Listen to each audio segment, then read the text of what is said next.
Daddy Show. Step off. Come on, won't you say it loud? Ayo, we gon' turn this out. Tom Clark's main event. Drop kick now and powerbomb. Ayo, bro, let's bring this on. Hey, hey, what is up? Oh, captain, my captain, show stuff. Power slammer, suplex 2. Hot dog bitches just for you. Beat breaker, cut a code red. Figure 4, hot times ahead. Since 2014, it's on. It's a 10 count, but stand up strong. Hey kid, no DQ. Strong style, chop, this is how it do. Tom Clark's main event. Tom Clark's main event. Tom Clark's main event. Tom Clark's main event. Hey, what's up, kids? Welcome back to the program. And right away, I've screwed it up. There we go. Hey, it's been a hot minute. How's everybody doing out there? This is Tom Clark's main event. I'm looking very red right now. I look like I've been out in the sun. Trust me, I have not. You want to know why? Because I blister. Wither, blister, burn, and peel. I did an update. Now suddenly I'm looking like this. So it would be nothing if we didn't have some kind of technical difficulties, right? Hey, it's been like 5 minutes since we've been here. How's everybody doing? The last time we were live on the main event was December 1st, kids. December 1st. It's been a while. I took a nap. I don't know what to tell you. I slept later than I expected. But I've got people here. They're ready to roll. We're going to get some things happening here on the screen. We've got the ticker ticking. I'm a little washed out, but I've got Jimmy on my shirt. I'm ready to roll. And we're going to preview AEW Double or Nothing. I'm not going to keep my guests waiting a whole very much longer here, but really quickly, we've got a bunch of you folks saying hello. And I appreciate you one and all. Let me tell you guys, right up front, means a lot to me that you guys are hanging out, coming back again now after all this time. Thank you. I've had multiple messages. I even had some emails, folks asking when the show was returning. We are back, as you can see. So again, thanks so much for hanging out with us today. I do very much appreciate it. And again, kids, if you will, smash the like button. Haven't you missed that? Shut up. You know you have. Smash the like button. Share this on your feed. Share it with your friends, your enemies, your casual acquaintances, and everyone in between. I would very much appreciate it. And again, thanks so much for being here. Let's go ahead and get this thing kicked off, and then we're going to start addressing everybody here in the crowd and saying hello and that kind of thing and waving to the good people out there. So let's go ahead and get this thing kicked off if we can here. First up to bat, Mr. Christopher Ray Patton. Chris, welcome back to the show, my friend. How are you? Good. Happy to be here, man. It's been way too long. I missed your show. I know, man. It's been a while, right? It's been a long time, but appreciate you hanging in there and for coming on. And from Two Nations podcast here today, and that's the only thing he does. It's the only thing you need to know about. I'm totally kidding. Yeah, this is Jay Love, kids. What's up, Jay? How are you? I'm not bad. It's quite late here, so I'm a little bit tired. I'll try and stay awake throughout. Jay's wiped out, as is Joe Higgens. He's here with us today, too. Joe, how are you, my friend? Oh, fine. Again, it's very late here. And I just have to spend $1,500 on a new couch as mine's just exploded. So that's a fun day. You spent $1,500 on a couch? My goodness.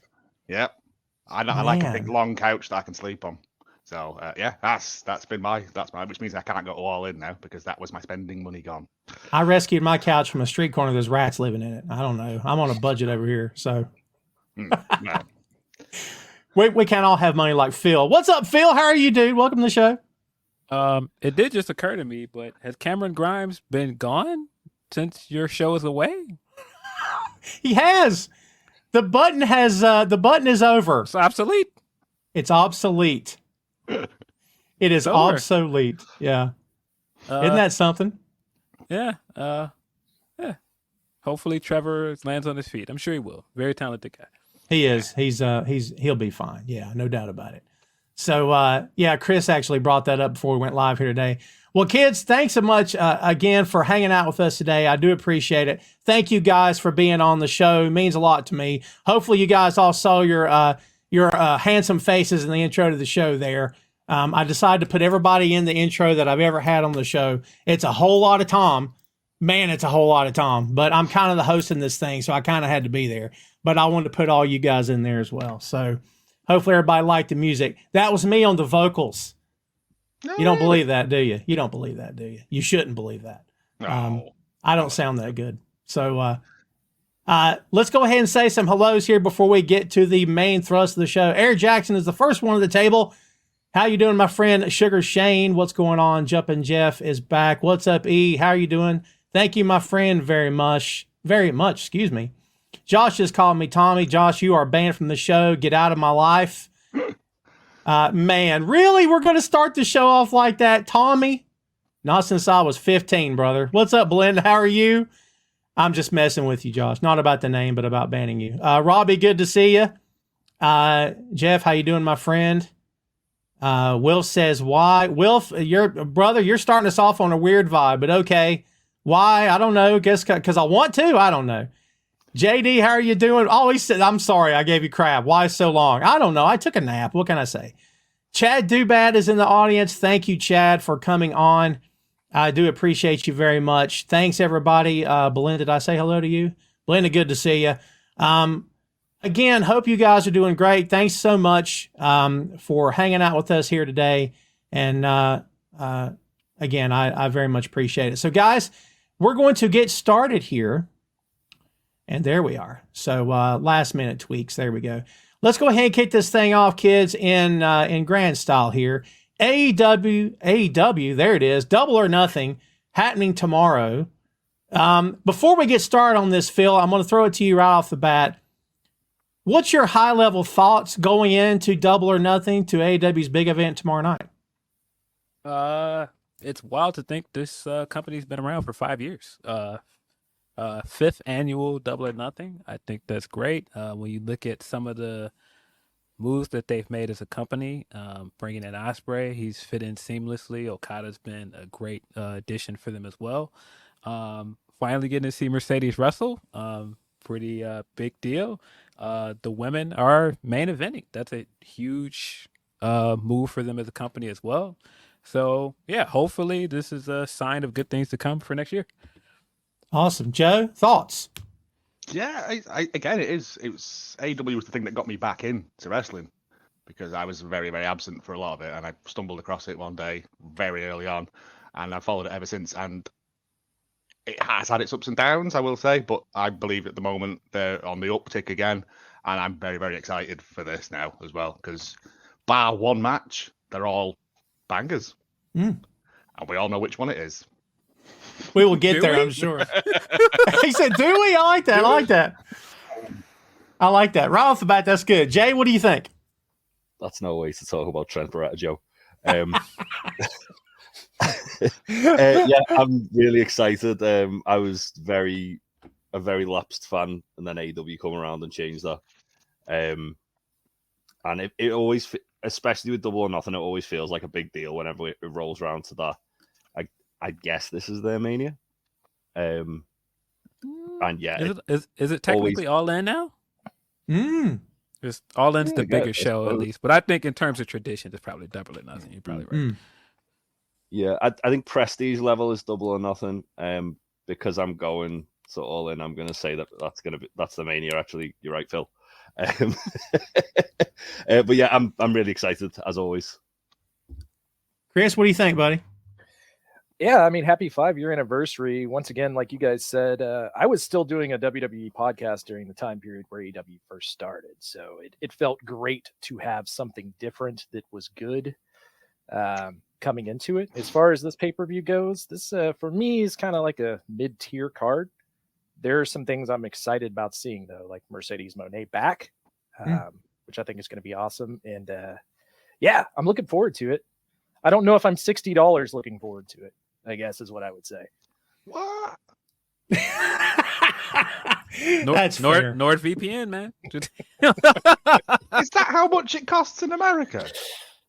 Yeah. $50. How much is it? Wow, 20 quid. What? Yeah. That's what I'm saying. NordVPN. Get it cheaper. Get out and fight. Mm-hmm. We here at Tom Clark's Main Event do not advocate illegally streaming or downloading. However, do what you must. Do what you must. I'm still recording this on DVR, transferring it to VHS tapes, so that one day when I pass away, someone will get a box full of AEW tapes. That's a lot of work, my friend. That is a lot of work. Available on YouTube and Triller. instead of just Bleacher Report. So people won't be on the timeline telling me how much Bleacher Report's app sucks, and it's just like it does kind of suck. Does. But I work there, and I don't want to bash the app, but it sucks a little, just a little. Yeah, it's not fun. I think I'm one of the only people that still order it traditionally through cable. I still get it through AT&T Uverse so that I can DVR that and copy it off and all of that jazz. Yeah, it is a bit pricey. But it is what it is. Like I'm sure I'm going to get it and watch it. But to your point, Phil, that I'll say it for you, that Bleacher Report app, and I can't believe after 5 years, we're still but they are still like, I don't know. Anyway, I have sent my fair share of direct messages to the good folks at Bleacher Report on the night of the pay-per-view. Like, what is going on? What is happening? Sin. Yeah. So yeah. It usually works well with my TV, so I can't complain too much. Let's dive into this card, gentlemen. Let's talk about, maybe in a certain order. I'm going to start at the top and go all the way through to the main event here and get everybody's thoughts and see what everybody thinks here. Thunder Rosa versus Deonna Purrazzo. Chris, let's start with you on this one. We've seen Deonna Purrazzo kind of do this. I'm babyface. No, I'm just kidding. And now she's heel. I mean, in my opinion, her gimmick lends itself to being a heel right off the bat. So it makes a lot of sense that she is now heel. Thunder Rosa finally back in action. Good to see her back. What do you think about this match? Should be a very good match. I love both these girls. So, looking forward to that. Like you said, with Deonna, I think that the Toni Storm effect kind of hit her much like it's doing Serena Deeb's right now, where Toni Storm was just so over, you almost have to turn the other person heel. So throwing her against Thunder Rosa makes a lot of sense because Thunder Rosa is still pretty over as a babyface. Should be a good opening match. Yeah, I'm looking forward to this too. And to Phil's point about when we started here, the women are going to have, at least there's 2 matches here on the show. So at least right now there's 11 matches total that I see. So we'll see if something else comes out of Collision tonight. Not sure yet. Jay, thoughts on Rosa versus Purrazzo? I'm excited. I really like Deonna. I think Thunder Rosa's starting to feel a bit more like she was before she was injured after that Toni Storm match, and I think these two are going to tear the house down. Well done. I think you're probably right about that. Joe, what do you got for me? Yeah, I mean, I've always liked Thunder Rosa because I like the whole pageantry of it and all of the was it Double or Nothing with the Lucha Bros with the big Aztec headgear and stuff. I love that kind. I like the pomp and circumstance of it all, and she's got that. This is the one thing though. Haven't we seen this recently? Thunder Rosa against Deonna Purrazzo. Have we? Yes. I don't know. It feels like it's the same 5 women just in a rotation. I think it was a Collision match. It seems like they're kind of doing like a best of 5 or something like that. Because I think they've done a Collision match, and I want to say that either this is the second match or the third match they've done together. I mean, they've all been great. I just feel like, why? But again, the buy-ins, the buy-in or whatever it's called for this, the 0 hour or whatever, they always put good matches on, which is something that other people don't. Phil, to Joe's point, and it's a good point too. Some of the criticism leveled against this company in these 5 years have been like, at any given time, the women's division is kind of all over the place. I mean, unless it's a title match, maybe it doesn't carry the weight that maybe some of the men's title or matches that aren't for titles carries. What do you think about that? Are they improving at all, or are they still struggling with that aspect of their women's booking? I don't know if this is a hot take or what, but I think this is the best the women's division has ever been. I think that they have somebody that feels like a big star in Mercedes. They have like ongoing stories. You can see the progress that they've made with Willow specifically as a character. I think they're doing a lot of things well. They're doing something with Statlander. I'm kind of assuming they're going to do something with her tomorrow night. I'm sure we'll get to that when we get to her match. But based off the segments, they've got a lot of ongoing things going with the women. Tony's smashing it. Her character's great. Promos are fire. Yeah, I think this is the best the women's division has ever been. Yeah, I mean they've certainly got the talent there on the women's division for sure. Yeah. Yeah. I wonder when we're gonna see Camille because she's signed, right? Has she? Interesting. That's the word on the streets. Word on the dirt sheets. There's been a lot of people floating the idea of her doing a Shawn Diesel thing with Mercedes Moné as almost a bodyguard, which would be an interesting way to use her. If you go back to NWA with Nick Aldis, she did something similar. Like she did, I don't think she even talked for 6 months to begin with there at NWA. Very true. Man, in a different world, the national treasure is AEW World Heavyweight Champion. I'm sorry, I love Nick Aldis. I can't help it. I love the guy. So hats off to him. He's getting paid. He's enjoying himself, and he's doing great in WWE. But like, man, I miss that gimmick, to be honest with you. So yeah, I was here for it. Yeah, glad that they made the buy-in though, because I think Thunder Rosa and Deonna did have a good match the first time around on Collision. So I think this is gonna hit. Awesome.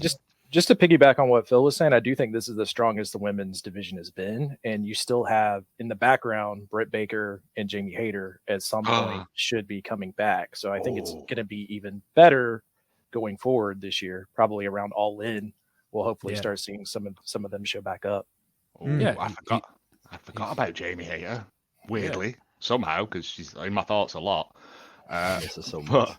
I can't go All In, and she's going to appear and just murder some people. Yeah. Very odd that we haven't heard any updates on her. That's kind of distressing. Yeah. It's almost more. It seems like she's being held out as opposed to still being injured because she just hurt her shoulder. It's been like a year at this point, so you would think that she's ready to go. But that kind of the same thing with Britt Baker. You would think both of them are ready to go. Maybe they're just waiting for the right moment. Yeah. But I mean, at least with like Britt, we've seen like some kind of updates. We've seen her online. We don't even see like Jamie online posting anything. We haven't heard anything. Oh, she's going to come back tomorrow. She's keeping it kayfabe, brother. Yeah. Maybe so. Didn't she have to like relinquish the title when she got hurt? Yes. That was the whole thing. Also, God, she was hot, man. She was really hot at her peak with that title, man. Big time. She was over. Mm-hmm. Yep. So yeah, I'll be anxious to see her come back. I personally am really looking forward to this. I can't wait to hear everybody's thoughts, but I'm gonna give you mine first. Adam Copeland versus Malachi Black, barbed wire steel cage match for AEW TNT Championship. I am very much looking forward to this. It looks like Copeland is, I won't say 20 years younger. I mean, he doesn't, but man, he just looks like he's having a blast, and he looks like he's having so much fun, and he's just been rejuvenated. And him and Black, I think they're going to absolutely crush this. I know there was some pushback on the whole dumping the blood stuff. Oh, it's WCW. Shut up. They did it in WWE. What are we talking about? That's the Brood. That's what this is. I mean, he can't say Brood on live TV. I get it. But like, Phil, what do you think the chances are that, I'm not saying it's going to happen. What's the chances, if any, Copeland comes up out of the floor tomorrow night with fire around him? You think they go that far? I don't know, but I'm kind of wondering because wasn't Gangrel supposed to have like an entrance with him at some point with WWE? So I was like, I wonder if we see him tomorrow night. Could. No one's using the Cody Vader. Well, the Bucks are. The Bucks are. Yeah. Oh, yeah, they're not going to share that. Yeah. The Cody Vader. I love that. The Cody Vader. It used to be the Jade Vader, and it's now like the EVP. Hello, Vader. Doesn't work as well. The Eva Plate. No. That sounds like a thing for removing hair. Anybody else sharing my enthusiasm for this? Anybody want to jump in here? I'm really looking forward to this match. I think it'll be fun. Yeah. Yeah, I do hope that. No. I think it's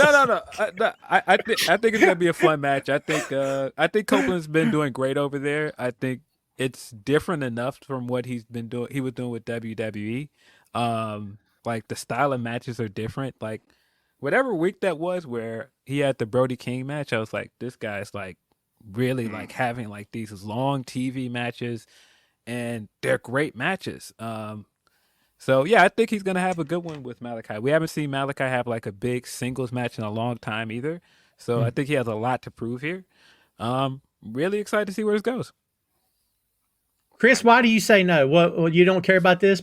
It feels like a cage match where somehow Malachi's group is going to somehow end up inside of the cage. It kind of seems like it will go to that finish, especially because they're teasing Adam Copeland joining the group, the House of Black, especially coming out of those Malachi promos.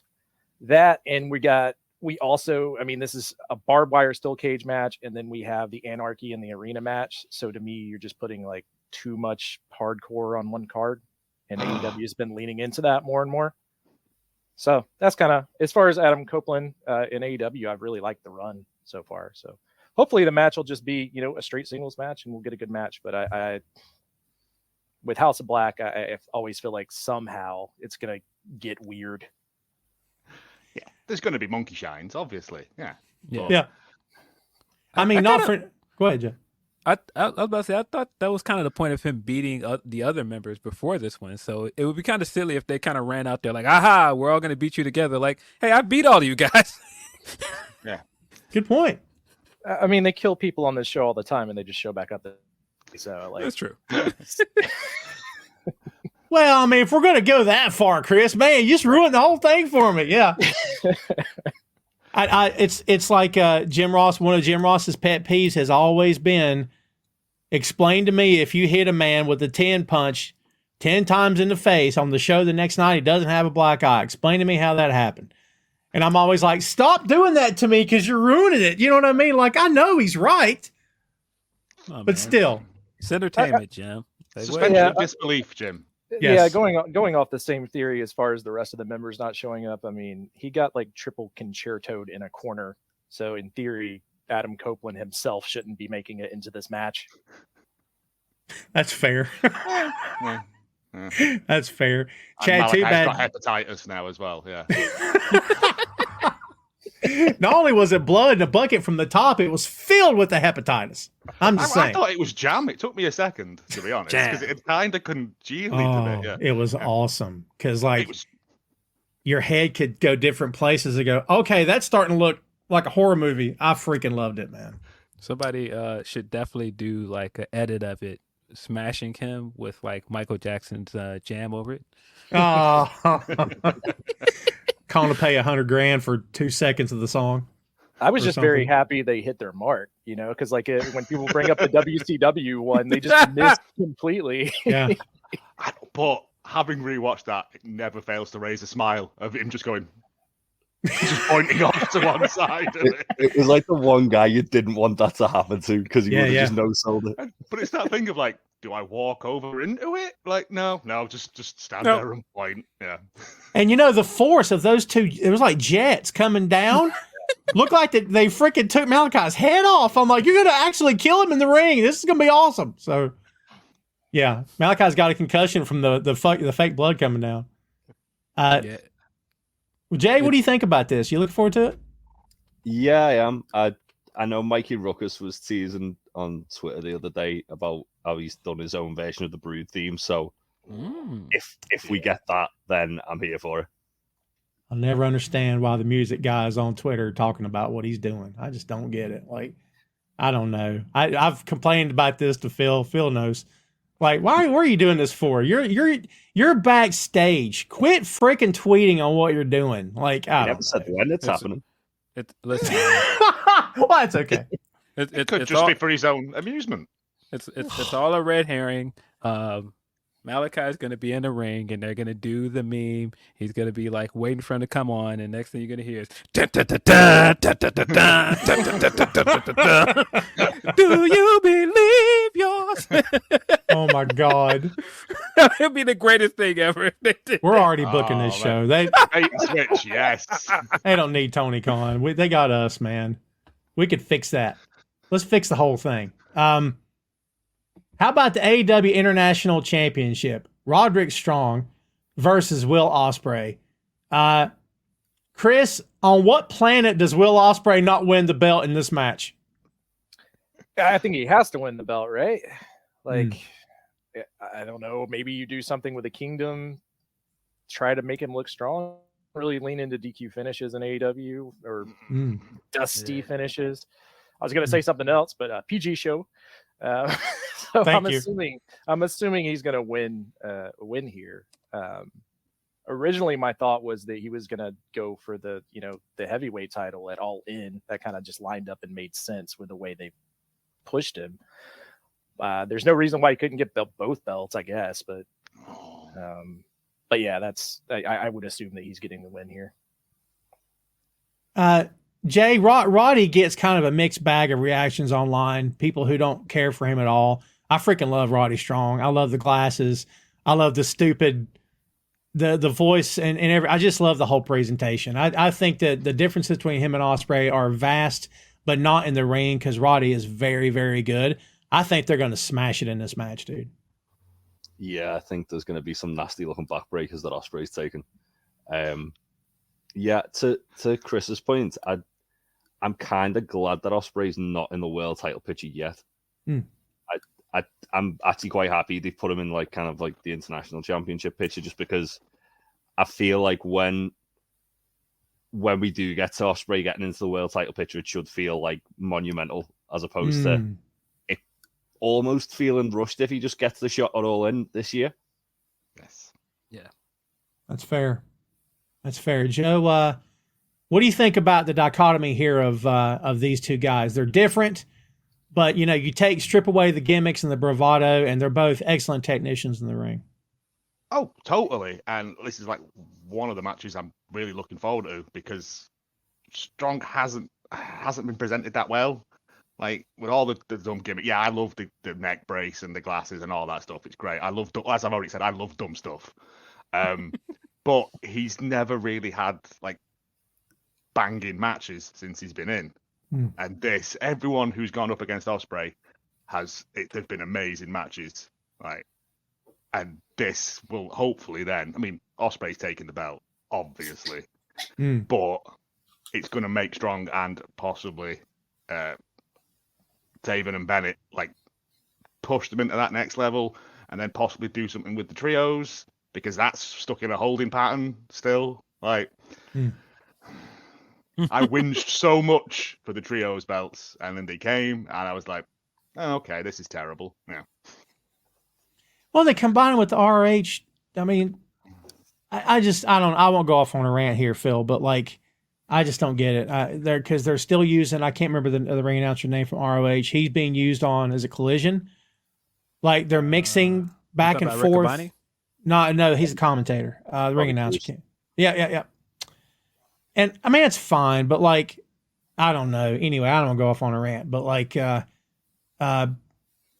let me ask you, how long do you think they're going to be able to keep Ospreay away from that world title? And part two of that, if the answer is quite a while, how do they keep him as hot as he is now, you think? I think it's the right move to not put him straight in the world title picture. They haven't really done that with any of their big free agents yet. Even Punk, when Punk came in, he went on like a long run of just like regular TV matches before he got a world title shot. And so I think it makes sense to not put him in the title picture right away. I think it would have undermined what you were already doing with Swerve. And then on top of that, you've got a guy that lives international. He lives in the UK. So to put the international belt on him, he could actually wrestle overseas with the belt. Good call. Yeah. Yep. Cassidy did some, and Pac did some overseas stuff as well, didn't they? Yeah. And, moist Pac, not dry Pac. Yeah. I mean, Ospreay is undefeated since like last year, right? Yeah. So that would be, the reason to put him in the, if they care about rankings, they go back and forth on that all the time. But if you're talking about someone that is deserving of a heavyweight title shot, that would be the guy, right? He's beat everyone. I think the way out of this, if you wanted to keep the belt off, Roderick Strong, you could always do the Callis family joins up with Matt Taven and Mike Bennett to do a beatdown or something. But like I said, they normally don't lean into that stuff in AEW. Why did you put that into? Why did you mention Don Callis at all? Because he's got to get away from the Callis family at some point, and that would be a good out. He does. But yeah, I don't think they need to put the world title on him anytime No, soon. again, let him go on a tear. Yeah. I think putting an international title on him is fine. But I wouldn't be surprised if he does get the world title match at All In after this. But I still don't think he needs to win it just yet. No. I think you can wait for a good year or so to put that belt on him. We got Hangman to come back. We got Yeah. MJF and Adam Cole. Like that's your main. Let Hangman's Swerve much have I his want. run. Oh yeah, totally. Oh, no. But there's your your world championship moving parts. Is those four? Ospreay was just on Swerve's podcast, and Swerve was making a joke. Man, they've already said I'm losing. They've already said I'm just transitional champion. You can hear everybody in the background laughing. I'm like, I just don't understand. Like we all praise the guy and pat him on the back and say how far he's come and his journey and all that, and then we're all waiting for when he's going to drop it. I don't understand that. Let the guy have his run. Internet wrestling fans, buddy. As soon as you put the belt on him, it's time to move on to somebody else. No, Part of that, well, part for the long run. Yeah. Part of that is how they booked him coming out of winning the title. Like, if we're being honest, like That's their fair. they haven't made him a featured star on their shows. So That's important. Yeah. But that's why you're getting that reaction from the fans. I mean, like after he won the title, he didn't even get like a celebration, or I don't even think we got a promo from him the next Dynamite. We didn't. He had the match. But I would say the second Ospreay came in the company, people were like, world title. You got to put the world title on him. Yeah. He didn't get it the next day. He got it because it was on Collision. Collision because it was right after the baseball or basketball finished. So Playoff it had game. more. It technically had more eyes on it than the Dynamite would have done. So Yeah. I still think they kind of mishandled that. I think that if you were going to give him the match instead of a promo, you should have given him something to say right after the match, even if it was something short and sweet, like, won the title, but grind doesn't stop here. Still going to continue to work every match. See you guys on Collision. Something just as simple as that would have worked perfectly. Yeah. It's as we've discovered as well, the weird overruns and things getting cut off, especially over here, Jay, like on Fight, like stuff just misses, and you have to go on the internet to find it and stuff. It is difficult with timings and that, but yeah, and Faye is right. Swerve versus Claudio was fire. That was a fantastic match. It's two guys that make everybody they work with better. Like, man, Claudio is an absolute specimen. Randy Orton gets praised for his physique, and he should, but Claudio, my God in heaven. And if Mark Henry's not in your locker room, I mean, is Claudio the strongest man in the locker room? I'd say probably so. That guy's a freaking beast, man. it's amazing what a diet of Toblerones and cuckoo clocks will do for a boy. Coffee? Oh, that's fun. He throws a few cups of coffee in there sometimes. Yeah, I'll follow his account on Instagram. It's fun. Real quick before we move on from this, Phil, Prince Nana had a rather cryptic tweet about being fired, and we didn't see him on TV for a couple of weeks, and now suddenly he showed up in the parking lot. Any info on that? Why would I have info on that? There was something to the extent of, the funny thing about being fired is blah, blah, blah. And then, let's see. And then he wasn't on TV for a bit either. And then suddenly he's back. I didn't even see that. Yeah, I thought he was just taken out, right? Because he got taken out in the segment with Swerve before that, and that's why he wasn't on TV. I was like, where did the firing come from? Yeah, it's he may have deleted it because he tweeted it out. Yeah, dude, he may have deleted it, but it was there for a while. Anyway, we don't have to get too hung up on it, but I saw, I thought, something's happened behind the scenes that we don't know about. I genuinely laughed out loud at that bit on Dynamite. Him pulling up in the car? Yeah, that was very funny. But just with his coffee and just what? Yeah, I was like, never change. Very funny. It was awesome. As if I'm just sitting here. I'm not doing anything wrong. Malicious compliance. Yeah. Let's see. Let's move on. I don't have to take all day on that. So, Phil, sell me on why we needed Trent Beretta to destroy Orange Cassidy and turn on best friends, other than, there's nothing else they're doing. I mean, what part of this is working for you? Do you like this?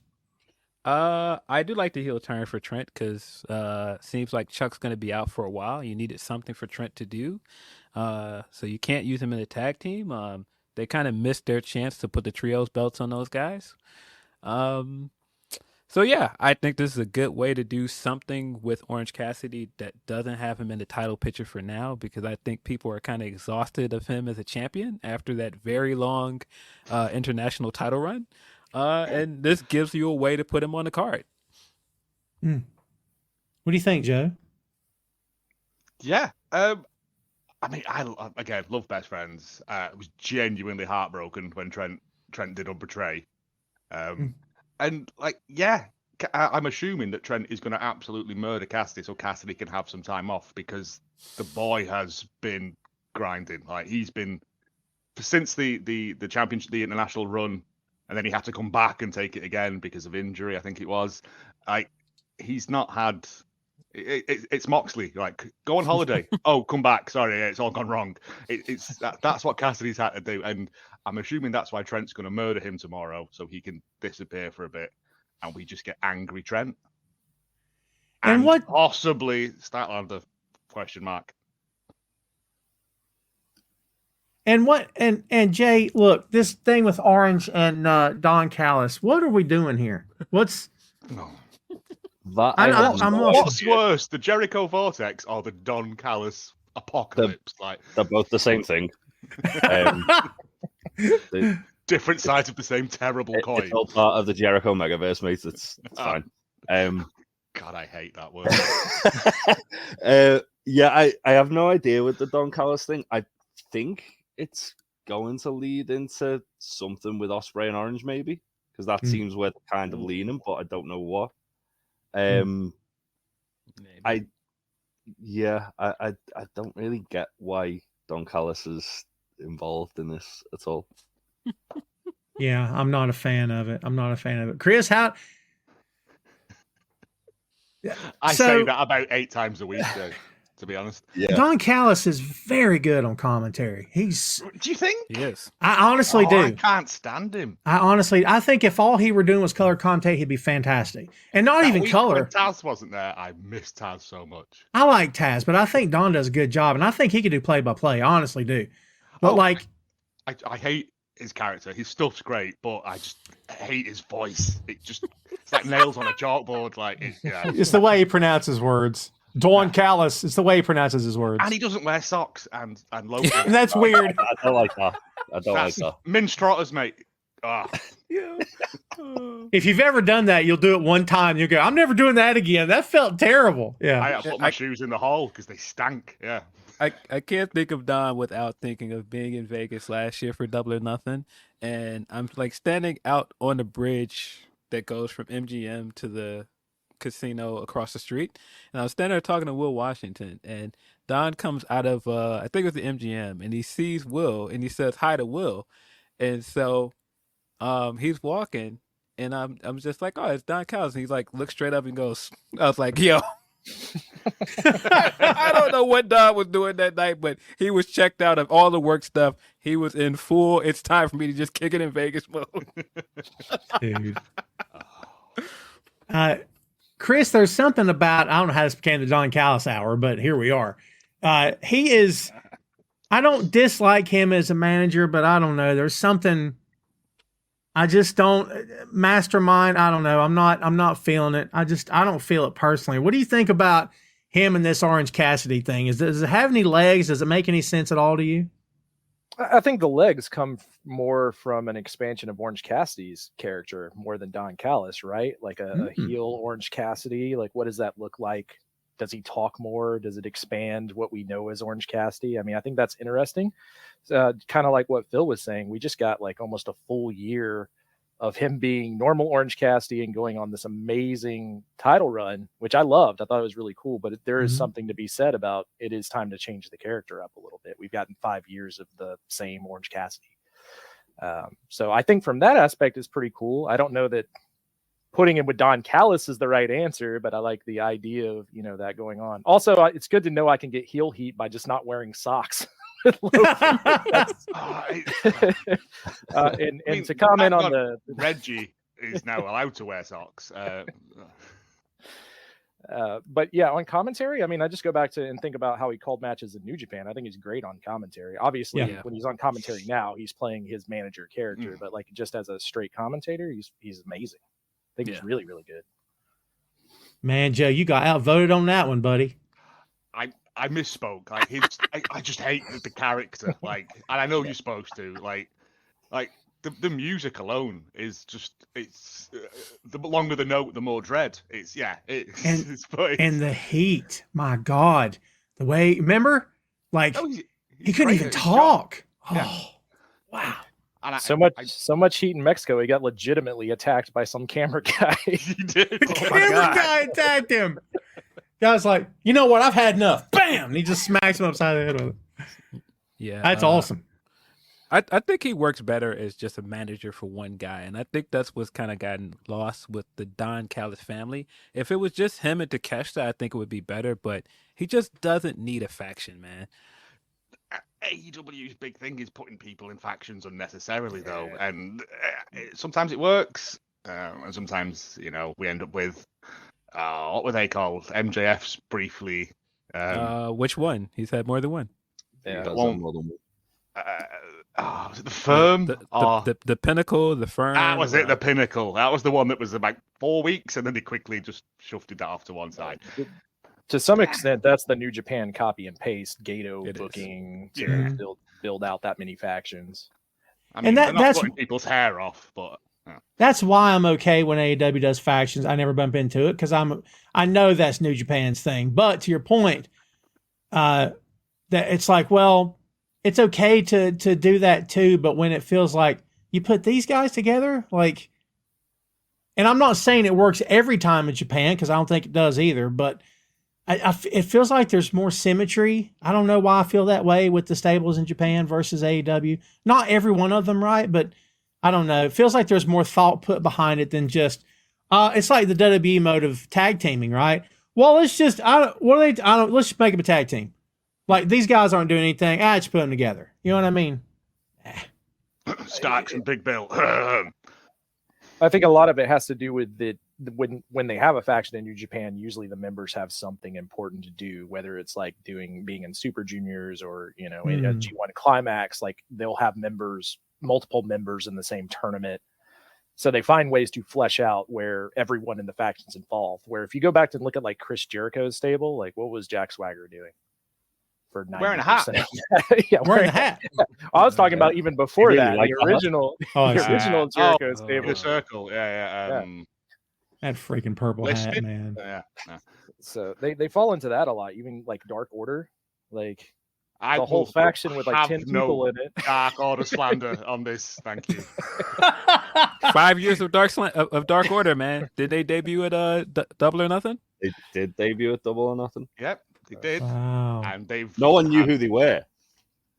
But that's they true. Oh, they had them little creepers and bring back the creepers, mate. That was a wild time, wasn't it? The human throne. Bring back the putty. The human throne. Yeah, the putty. That kind of feels like a Vince McMahon thing now, doesn't it? Hey, I'm just saying. No one here for that joke? All right, fine. No. But it was I believe that someone in Dark Order should have had a belt at some point. Yeah, they never did. They never won a title, did they? Never had a belt. Brody did. Brody did. But outside of that, no. Yeah. But I was like, Uno and Stu could have had a tag belt early on. Yeah. Like there's been Silver and Reynolds could have had it. Like there's been plenty of incarnations of it where they could have done something with them, and like they're just because they were originally like spooky boys, weren't they? And now they're just I like the dumb, as I've said, I like the dumb stuff they're doing, and cutting off thingies bits and replacing them with a prawn and all that. Like it's good dumb fun. But is Stu gone again? He re-signed and then got let go again. Yeah. Contract expired. A few weeks ago. Yeah. Stu's very good. I'm sorry. Yeah, I really like Stu in the ring. Yeah. Never used. The only reason Evil Uno is still there is because they're using him for like YouTube and Twitch streams and stuff. It seems like, because I can't remember the last time I saw him in a match either. But he had some bangers on his own. Yeah, That match on the Mox last year was awesome. Yeah. And Go ahead, Jay. No. It's just like that. They've got the talent and they just don't use it sometimes. Speaking of bangers, I tried to segue quickly. Speaking of bangers, the Bang Bang Gang. Jesus. Thanks. Versus Death Triangle in a trios match. I love Jay White and the Guns. Jay, I've heard the criticism about Jay White needs to have a singles run. He should be maybe fighting Swerve for the title. I don't know. Maybe Jay's miserable. Maybe appearances can be deceiving, but him and the Guns are just, I really enjoy their shtick. I like watching them together. I think Jay knows how to control the room. And I think that, he never gives the impression to me of like, he's bothered by fans. It just looks like he's in control all the time. But, what do you think about this match? Is this a sleeper on the card? You think this will blow up bigger than what we think it will?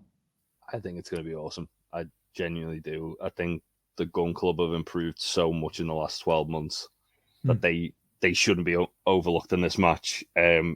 Anytime you get Death Triangle, it's going to be fun. I think Pac's going to actually murder Jay White on television, which will be fun. I'm just happy to have Pac back, to be honest. Again, the second highlight of my Dynamite this week was when Penta and Phoenix came out and we got Death Triangle back. I literally made a weird noise that I've never made before. Oh, my boys are back together. This is good. And then they're going to kill all three of them. And I kind like the thing is with the Jay White thing is that I think he's just been lost.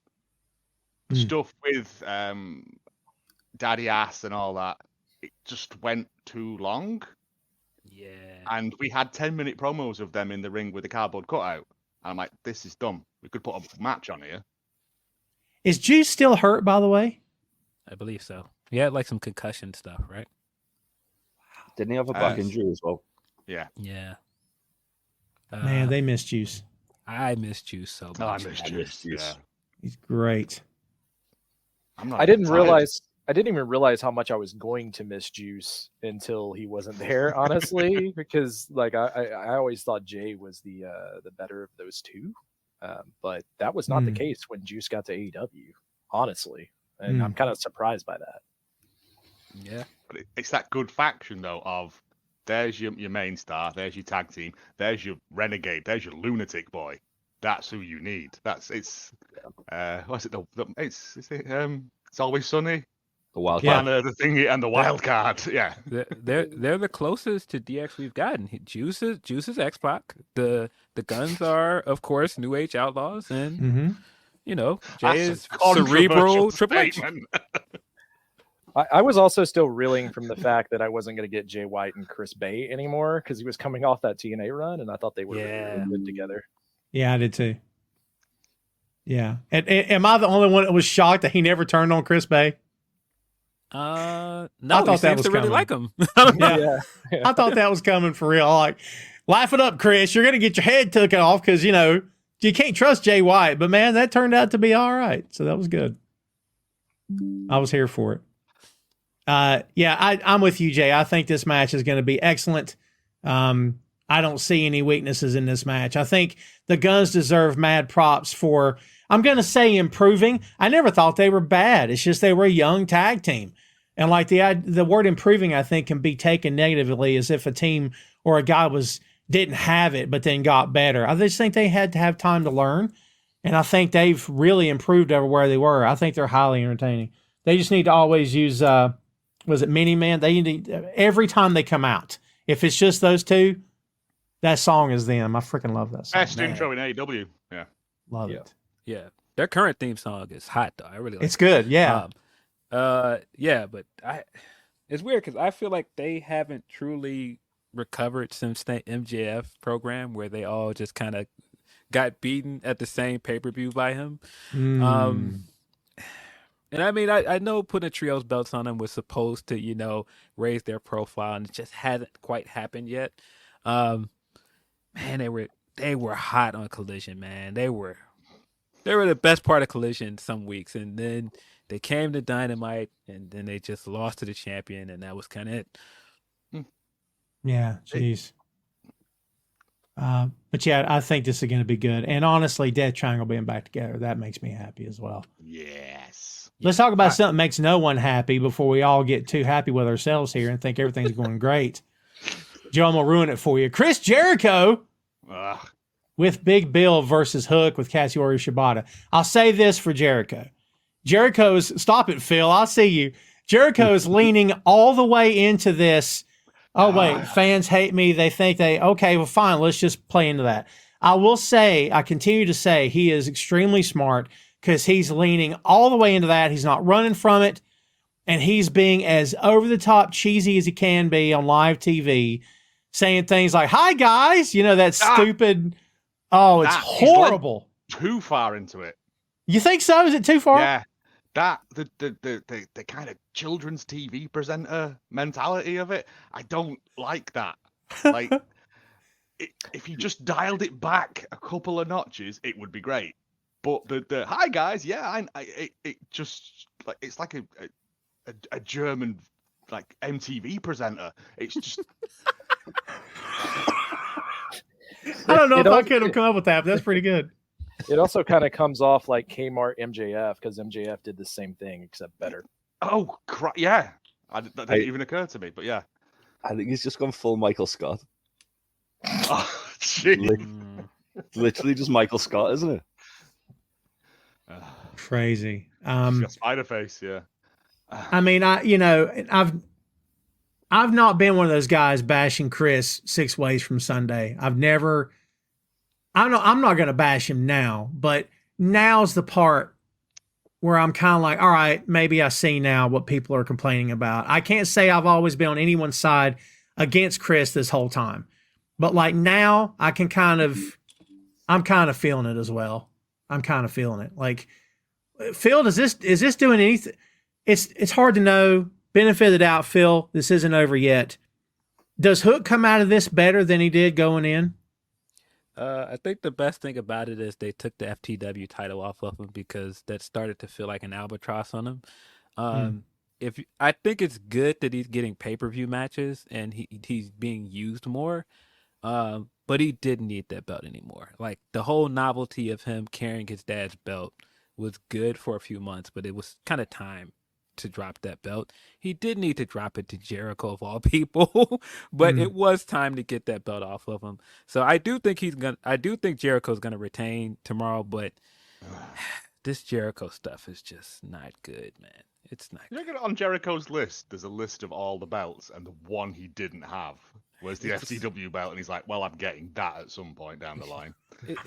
I sat in that crowd at Dynasty, and one way to look at this is that he's doing great because he's getting a reaction. That's kind of the rule of thumb with wrestling, right? When you get a reaction, you're doing something good, right? I don't think that this crowd was in on the joke with him. I think that a lot of fans just want him to go away. This feels very much like go away. I wish he would just take some time off and come back with something fresh, because this feels like every faction he's done. This feels like Inner Circle again. It feels like Jericho Appreciation Society, where he is like, hey, man, I'm helping this new character get over. Look how altruistic I am. Stop it. Just take some time off, bro. Just please. Proud and powerful. Never got a tag run. Yep. Jeffrey had a really interesting question here, Jay. Is he trying to pay tribute to Bray Wyatt in a stupid way? Kinda. I don't know if I ever would have connected that, but I don't see that. I'm not going to say I completely disagree, but I would never have connected that. Jeffrey, show your working, please. Show your work. I did actually speculate on our podcast that I think it's a jab at CM Punk, because he's like a veteran trying to force younger wrestlers to do things his way, and if they don't agree with him, he beats them up. But oh my god, I kind of really love that. Like, is it though? But well, go ahead. I feel like Jericho wouldn't wouldn't be as like on the nose with these. I feel like it's more of a play off of what people actually think that he's been doing with AEW.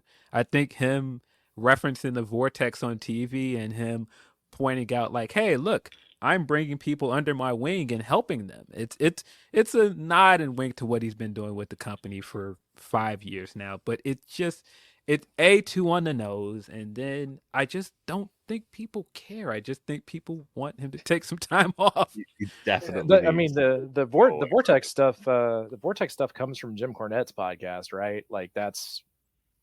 They does talk it? about that all the time. Yeah, so I'm pretty sure that is also a shot at him.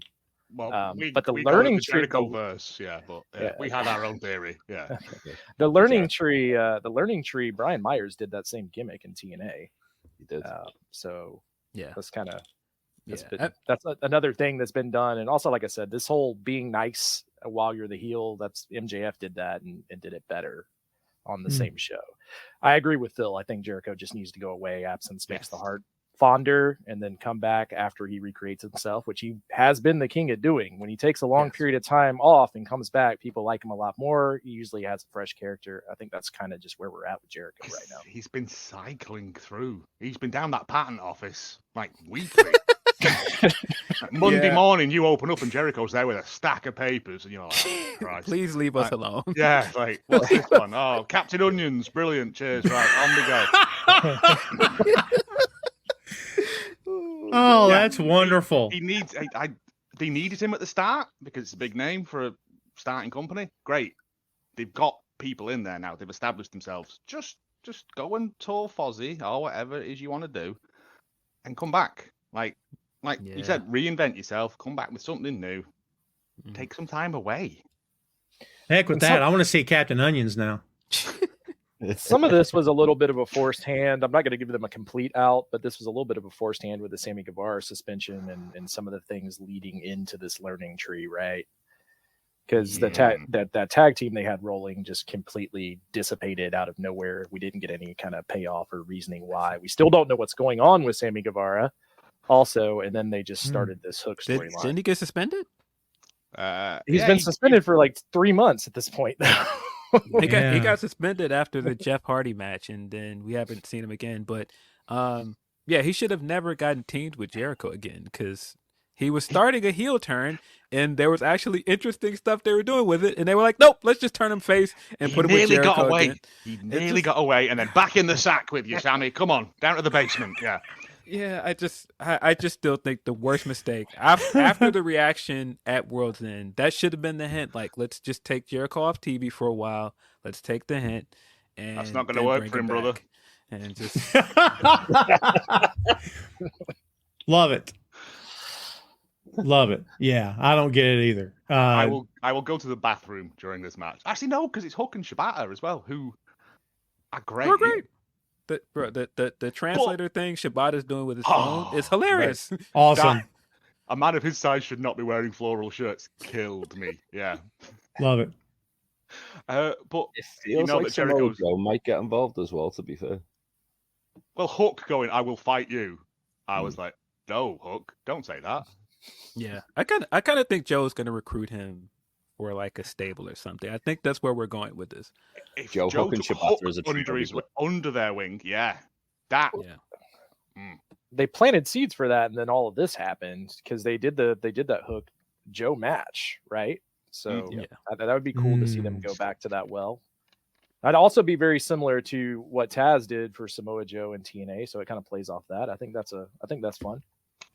Look, Jeffrey is coming back to this. But look, I do not fully disagree with the idea.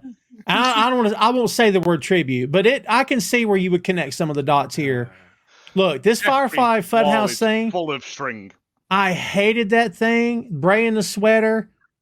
You know, I hated it. Loved Bray, hated it. Loved it. What are you talking about? This was great. I loved it. Loved Bray, hated the sweater, hated the thing. The puppets, the pig, and this. Come on, stop. We're really glad that you're our friend. Hate it. I think you were cool, Tom. I thought that stuff was not the problem. It was more what happened when they let the Fiend to get in the ring and all the red lighting and all the That's silly crap they had him doing. The promo segments I thought were actually pretty good.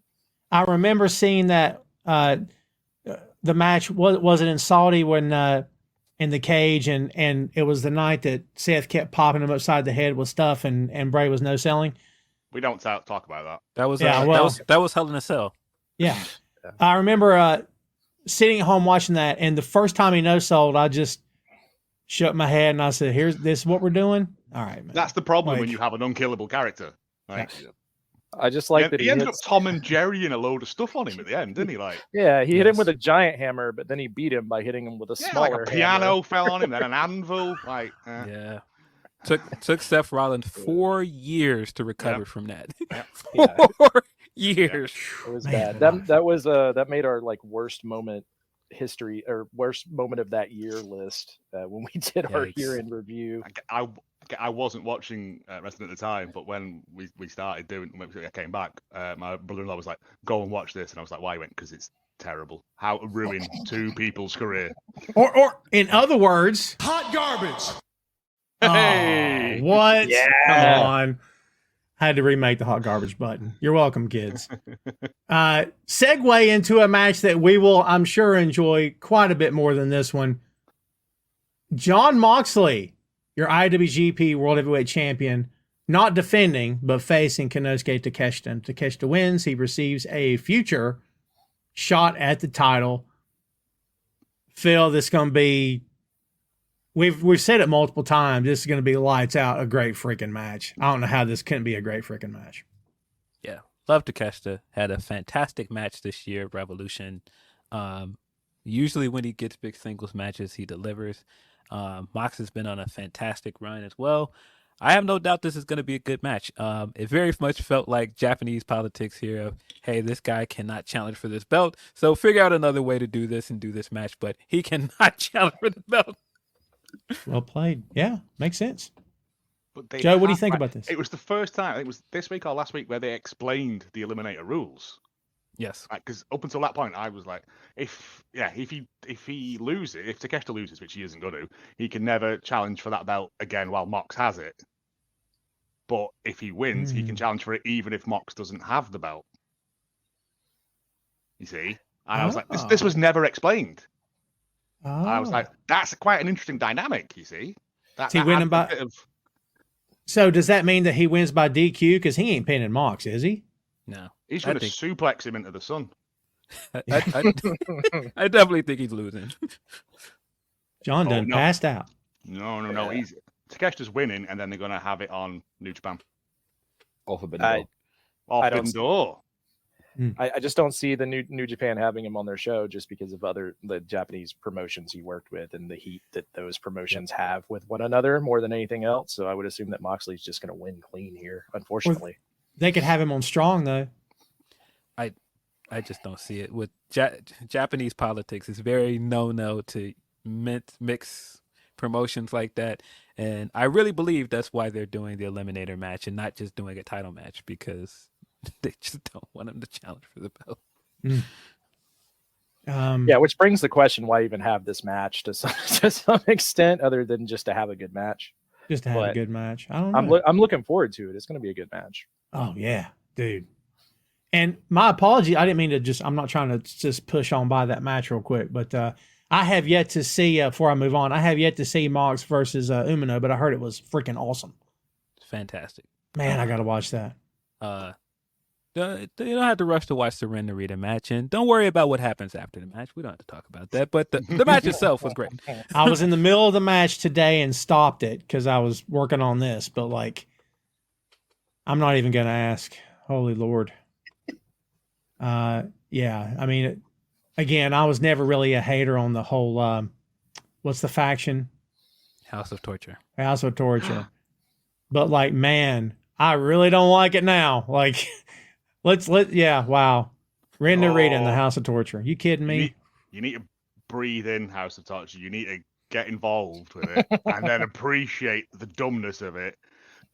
John from my podcast was a big House of Torture no, and he's just learned to appreciate, and now he's 100% on board with it. It's dumb. Because Gato won't leave us alone. He won't. He's like, no, you're gonna accept this House of Torture stuff no matter what. Yep. You're gonna take this and like it. Yeah. Every match is just nonsense. But yeah, it's you just got to just lean into it. Full Jericho.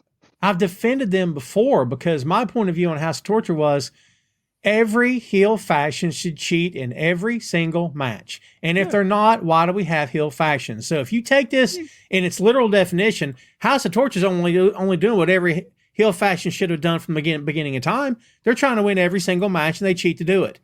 But it's the fact that none of the face factions or whatever go, well, they're just going to come in. Why don't we just like put a big net there to trap them in? Like, whatever, you know what I mean?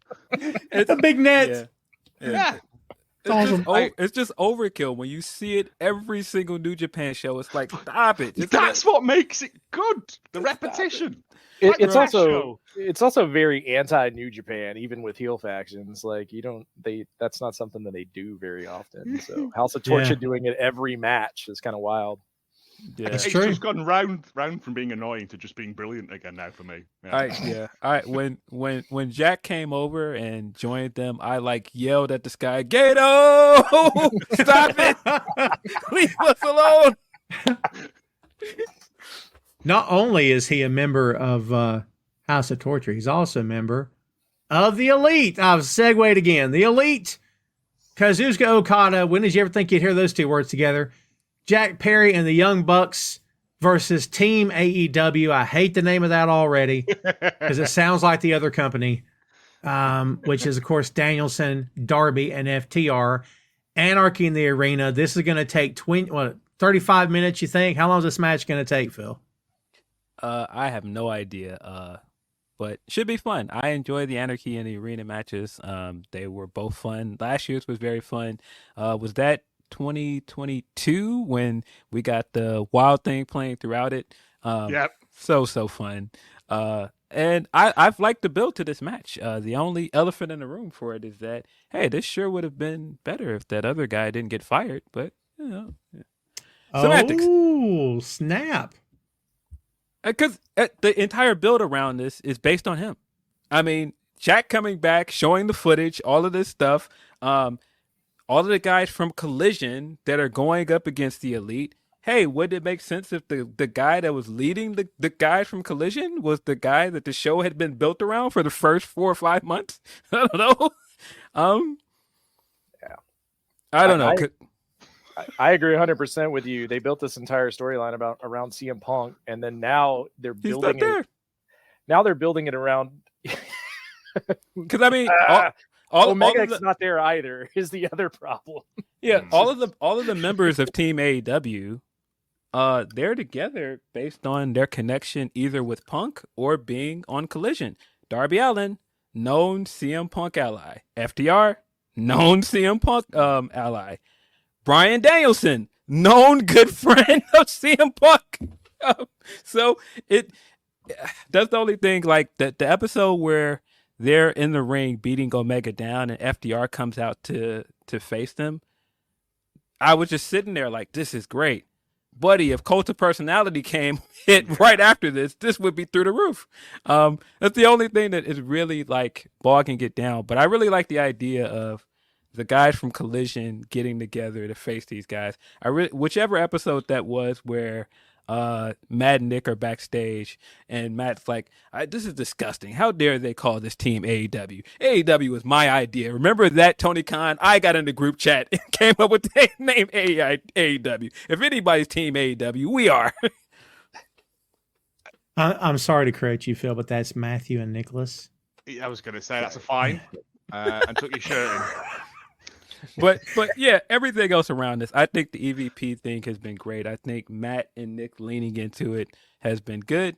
I think Jack has been phenomenal since he's come back. Vastly improved as a promo. Yes. Getting incredible heat. I was very skeptical when they jumped Tony Khan at the end of the match, at the end of the one episode, and I was like, I don't know how well this is going to go, but it ended up working really well. You got our guy on NFL television with the neck brace, was very funny. And you got this stuff last episode of Tony pulling up in the car and fist bumping Darby when he It comes was in there with this massive like flamethrower. Was it like 2 weeks ago where it cut to Tony with a load of laptops around him like a Neil Breen film? Yes. Yeah. I was like, this is tremendous. Lean into the silly. But this is what makes even the other Punk connection very funny as well. Nearly a year ago, this guy got on TV and said, hey, man, I had to do what's best for my company. People's safety was at risk. And then last episode, he pulls up with a guy in a car with this massive flamethrower. Oh, with a flamingo pink like fur coat on as well. I was like, this is a delight. Yeah. There's got to be a story behind that fur coat thing, but I don't know what it is. It's just Darby doing Darby stuff, isn't it? I guess. It's probably padding in case he gets hit by, I don't know, a stray helicopter or something. Like. Faye has saved this guy. She says it's okay, though. Darby has a permit. He does have a permit. And Jack has been doing like the lighting himself on fire bit on his social media. Oh. So I have to assume that that's going to play into this match, right? Eddie Kingston's going to be furious. He did use real glass. Now he wants real fire. Sure. Real fire. What man. next? Real sharks with lasers on their heads? Yes. Why aren't we doing that already? Why aren't we doing that already? You kidding me? I'd pay to see that. If I had a pitch for this match, and we're going for a song to play throughout this match, Tony Khan, you have the money. Justin Timberlake, Cry Me a River. Do it. Oh, wow. Yeah. That would be, that's a choice. Yeah. Like I said, when they aired the backstage footage, I was a bit like, this seems, and they've managed to make like silk purse out of a sow's ear with it. And yeah, again, I never made the connection between Punk and Danielson and the rest of it like you've done there, Phil. But I don't know. It's going to be good. The Anakin Arena matches are always great. I rewatched the first one just for Hangman riding around on a horse. It's just the most daft thing ever. But and the bit where he's at the bar, they take a moment to have a drink together was freaking awesome. I loved it so much. Matt Hardy with the old Matt Fax back, like it was what we needed in those dark times of COVID. Like it was lovely. But the 1-2 years ago, brilliant. And I think Darby's just going to actually genuinely try and kill himself in this because there's no like his foot can't be healed. He was hit by a bus. He said he's hurting. He got a concussion like last week as well, so they weren't even sure he was going to be cleared for this match this week. And this guy was going to climb Mount Everest. He's had a string of bad luck. Maybe don't even think about doing that in the future. Is he American or Canadian? Because he's going to have to pay for his health insurance otherwise. He's from Seattle, right? Yeah, I was say he's from the West Coast. There again, he's got Sting's son living in his front garden, so he's probably charging him rent or something. Yeah, I know. I know that he lived here in Georgia. That's the whole thing. They talk about him being homeless in Atlanta for a while, but I'm pretty sure he's from the West Coast, right? Yeah, he's from Seattle. That's why when they were there and Eddie Kingston ended up being injured, the story is that he just called and was like, "Hey, I'm at home. I can show up." Eddie Kingston's injury is terrible, by the way, on such a weird spot that he shouldn't have probably been doing in the first part. He's going to be gone for a full year. So sending that guy warm wishes. Tom, have you seen that match? I have not. Buddy, the way Eddie Kingston's leg hit that barricade, I knew instantly. I was like, oh, he's hurt. There's no way. The barricade did not give it all, and the way his leg hit it, and as soon as he hit the ground, he was clutching his knee. I was like, oh yeah, he's definitely hurt. I have seen that spot. You're right. It did not look good for sure. Yeah. Yeah, I saw the moment of the impact. Like, and I'm not gonna bash Eddie. I love Eddie. Yeah, injuries happen. I'll leave it at that. But love Gabe Kidd, but probably should have not done that spot that way. But yeah, it was crazy. It's the what could have beens, because Eddie was gonna set Jack Perry on fire. 100%. He was gonna finally get to live out his burning someone fantasies. That's right. He did come down. He tried to set fire to Danielson, didn't he? He poured gas all over his own teammate in Chris Jericho, if I remember correctly. We got some Kane stuff happening up in here. What's going on here in this company, man? What could have been? Right. So I didn't mean to leave the women out of this. I mentioned earlier we're only going to see them twice. We're indeed going to see them 3 times. My apologies. Thomas, Tony Storm. By the way, we haven't really predicted much of these matches here. We've just been kind of talking about them. So we can go back around the horn and get predictions at the very end here. But Tony Storm defending the AEW Women's World Championship against Serena Deeb. Chris, is Serena Deeb heel or babyface? Go. I mean, she's, like I said, that's the timeless Tony Storm problem right now. I think she was supposed to be a babyface. She was telling this really sad story, like true life story. Wrong opponent to do that against. So just very unfortunate. I like Serena Deeb a lot. I'm sorry that she went through everything she went through because it sounded terrible, but time and place.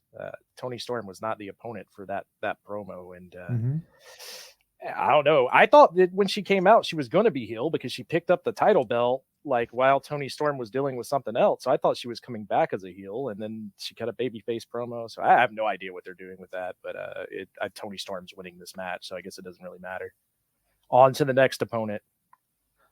Jay, is who do you book against? Well, maybe the answer is there's no one to book against Tony that would not be able to stand toe to toe with Tony's gimmick. Is that the answer, Jay? Is that it's just impossible to do that right now?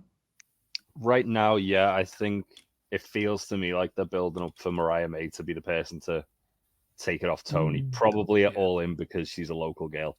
And I think that they'll probably start like ramping that up a bit more, getting closer to All In.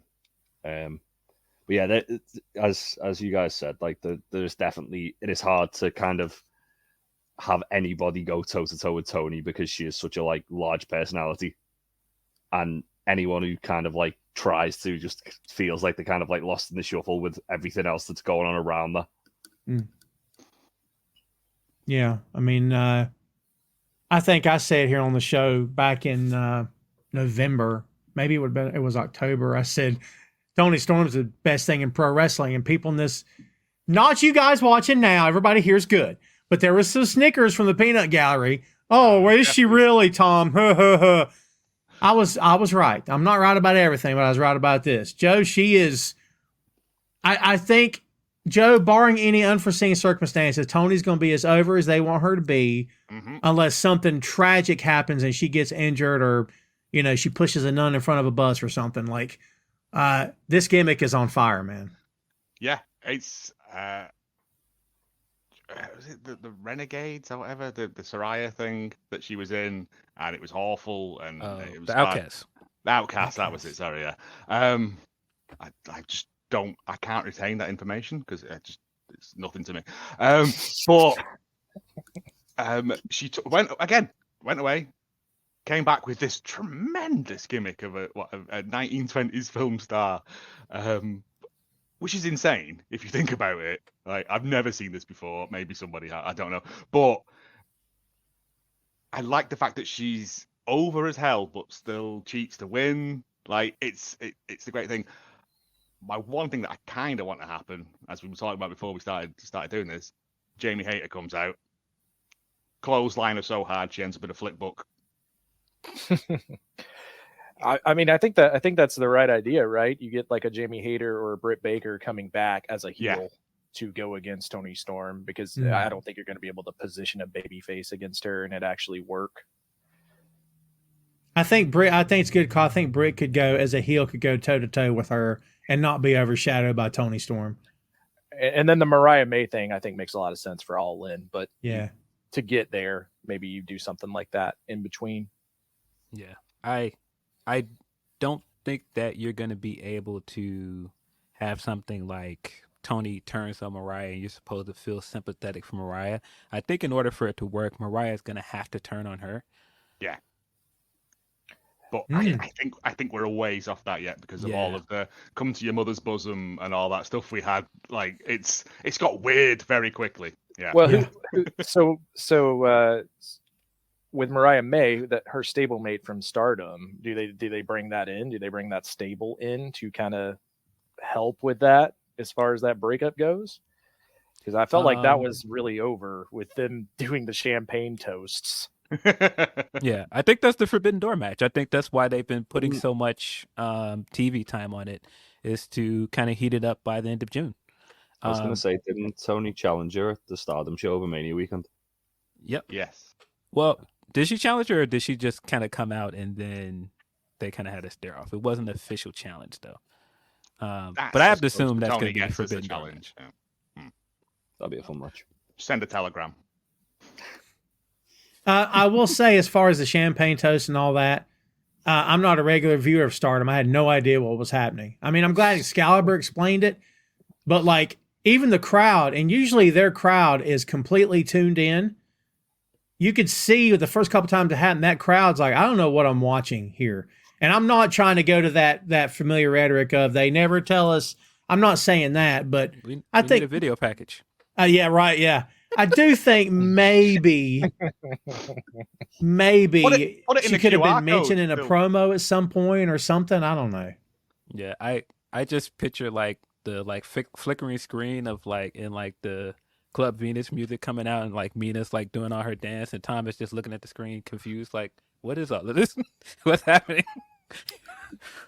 And Tom, to your point, I mean, they have a hard time with that, even with the larger stars like Kazuchika Okada when he first came in, like explaining to someone who doesn't watch Japanese wrestling why that's important, right? So, yeah, but I kind of feel like their crowd all knows who Okada is. The WWE crowd would not. They but would. You're trying to grow your crowd. Well, that's So true. you should always That's be fair. explaining why this person is important. That's fair. Well, I mean, I think it's a little different with the elite in general, because I think most people that started watching this show started watching because of those three guys, particularly those Bullet Club members, because that's kind of like the backbone of their core fan base. It's a little bit different bringing somebody from like Stardom, because that's a big assumption that everybody watched New Japan and Stardom. That's not quite the same. I'm just saying in general, do a better job. If you're launching into it, you gotta give more detailed video packages. Like put together a 3-minute video package. It won't kill you, I promise. I swear Yeah, to I God. mean, It was yeah, it's the Bray Wyatt thing. People will go into the code of a QR thing to find location info, but they can't just Google who Okada is. Yeah. Well, it's bewildering to me. diehard fans will do that, but your casual fan that just got done watching Big Bang Theory that might stick around for 5 minutes of your show isn't going to do that. I don't want them. If they're watching Big Bang Theory, they probably need help.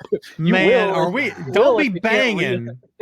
You Don't- will don't- if they can't re-up this TV contract because they'll end up on like Pop TV or something. So Don't bag on Big Bang Theory, Then- Joe.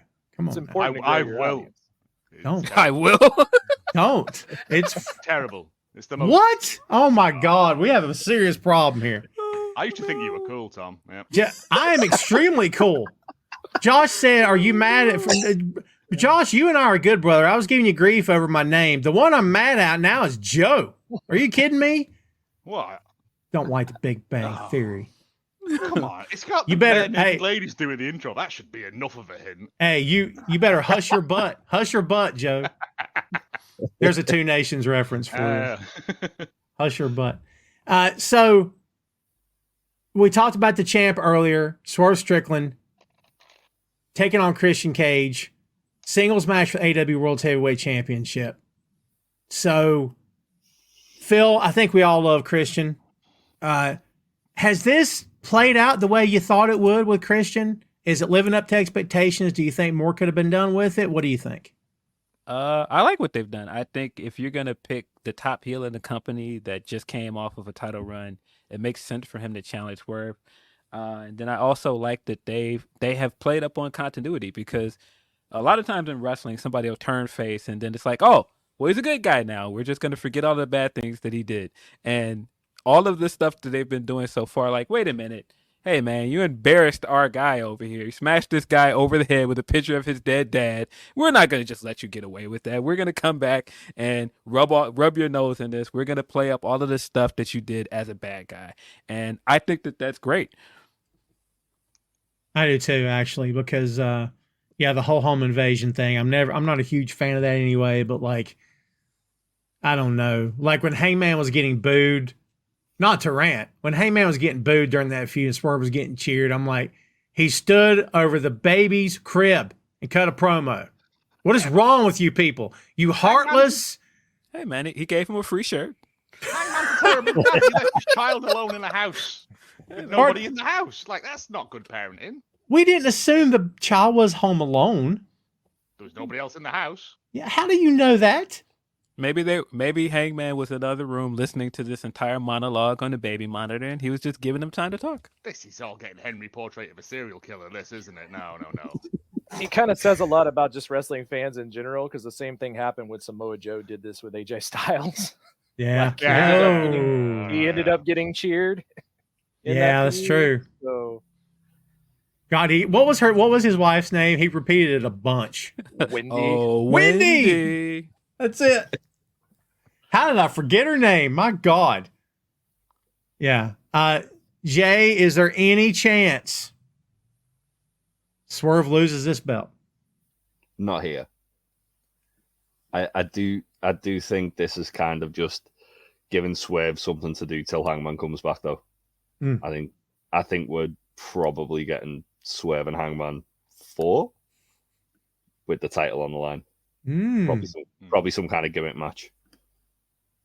Yeah, I think when you've got the other guys that started the He-Man CM Punk hating club, you need the other guy that also hates CM Punk to come and join them. They could. I was thinking they could have, like, obviously with Swerve and the Elite having the whole thing, they could have the two teams from Anarchy of the Arena, Swerve with the team AEW and Hangman with the Elite for Blood and Guts. And then Hangman because he's a cop. And, they kicked Hangman out, right? Didn't they kick Hangman out of the Elite? Yeah, no, but they suspended him because he attacked the referee. They didn't kick him out. He's going to come back in the Anarchy of the Arena match and help the Elite to win, to buy his way back in again because he's such a cop. He is. Shane says, we need more surprises in wrestling. Can you imagine him? But what would be the long game, Shane? What would be the reason for it? Like, besides a shock booking, I hate shock. Shane, not that you're saying this. I personally hate shock booking. Like, I don't look at the Brock Lesnar Goldberg thing as a shock booking. I look at that as like, press the button. Yeah, like what you didn't like the Lesnar and Goldberg garbage button. Oh, I see. I'm gonna take it easy on Shane's my boy. I won't do that to him. Press the button. But the button is pretty awesome. But like, I never looked at that as being a shock moment. Like Paul Heyman explained that so beautifully. It's like there's only one person in the world who could conceivably do what Goldberg did against Brock, and that's Goldberg. No one else. It just wouldn't. The way they had built Brock didn't make sense. So like, was it a surprise? Sure. Was it? This is ridiculous. BS. Go watch that clip. Everyone in the building, the guys tearing the tickets, were applauding because it worked. But I'm not here for shock booking for the sake of shock booking is what I'm trying to say. I'm just more surprised that Joe hasn't at all tried to get a rematch for his title. That's been my it's weird whole shift on this feud. I assume that Swerve is going to win this with no problem, because him losing would just be insane. Like, that's some Vince Russo booking if he loses right there. Is. Like that's Joe did sort of explain it on Dynamite this week that he's just kind of like biding his time for the right moment. He did. Hear me out. I forgot. Hear me out. Uh-oh. I've got a theory. All right. I'm gonna get the button ready. Copeland wins the barbed wire match. Christian struggling against Swerve. Doom, doom, doom, doom, doom. Edge comes out of fire. And then comes the rescue. He's old. And then Gangrel appears on a hang glider. Push the button, Joe. Hang glider. Don't push the button. You saved it. You saved it with the hang glider comment. Yeah. I was going to press the button. You saved it. I saw that I'd lost you, and I thought, Got to throw in a hang glider. Aerial acrobats always brings it home. Can you imagine a world where everybody's like, hey, man, we're going younger. We're building new stars. Hey, Swerve's our champion now. We're going to build this new guy. Don't put the belt on Ospreay. Let's just put it on Christian. Yeah. No. Let's put it on 50-year-old Christian. Like, no, what are we doing? Christian is awesome, but no, you're right. He shouldn't get the belt. Oh no, he's not going to. But I Phil said I'd like the build of this. In fact, that they went. I'd forgot about the Nick Wayne thing entirely because I've got a memory of a goldfish. But when they went, yeah, we can't forget all this stuff you've done. Like, Yeah. You're not Christian even you can't get baptized in the Thames and everything's forgiven. Right. Christian even brought up the casket match, and I was like, "That's right. Swerve was technically the guy that lost that match." Mm-hmm. One of the best sell jobs of going into a casket ever with his arm and hand hanging out while it was getting stomped on by Darby and Sting, by the way. That was great. Swerve's been awesome. I want to see him do more. And Christian has, I don't know, this is his best run since TNA. For me, as a singles competitor. And I really did. I mean, like, you go back and watch that Christian Kenny Omega match. I know it's been a while. That was a great match. Really good match. Which got overshadowed. That was the All Out match, and people, of course, talk about the match right before that, and like CM Punk's debut and everything, and then of course Bryan and Cole coming out at the end. But the match itself was really good. Mm-hmm. I mean, for me, Christian's career is Edge and Christian with the TLC, and for me, it's the one more match gimmick that he had with Orton, and now it's this. And I liked his TNA stuff. I don't think it holds a candle to this stuff, my opinion. No, you're not aware of Christian and night fights. Knife fights? Night fights. Night fights. Giant dudes in armor. Oh, yeah. Yeah, he was the host of a such show a that good ran for show. one season called Night Fights, and it was dudes in armor wailing on each other with maces. Yep. Yeah.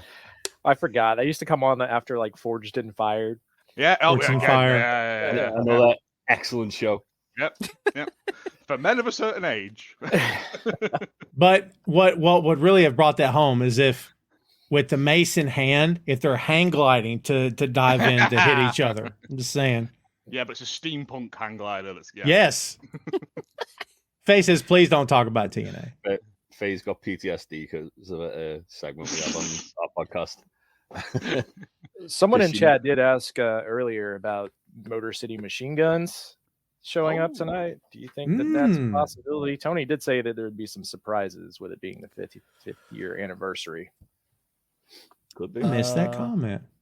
I don't think we're going to see them. I assumed we were going to see them at Dynasty. I was surprised we didn't, but when Jack showed up, I was like, well, that's why.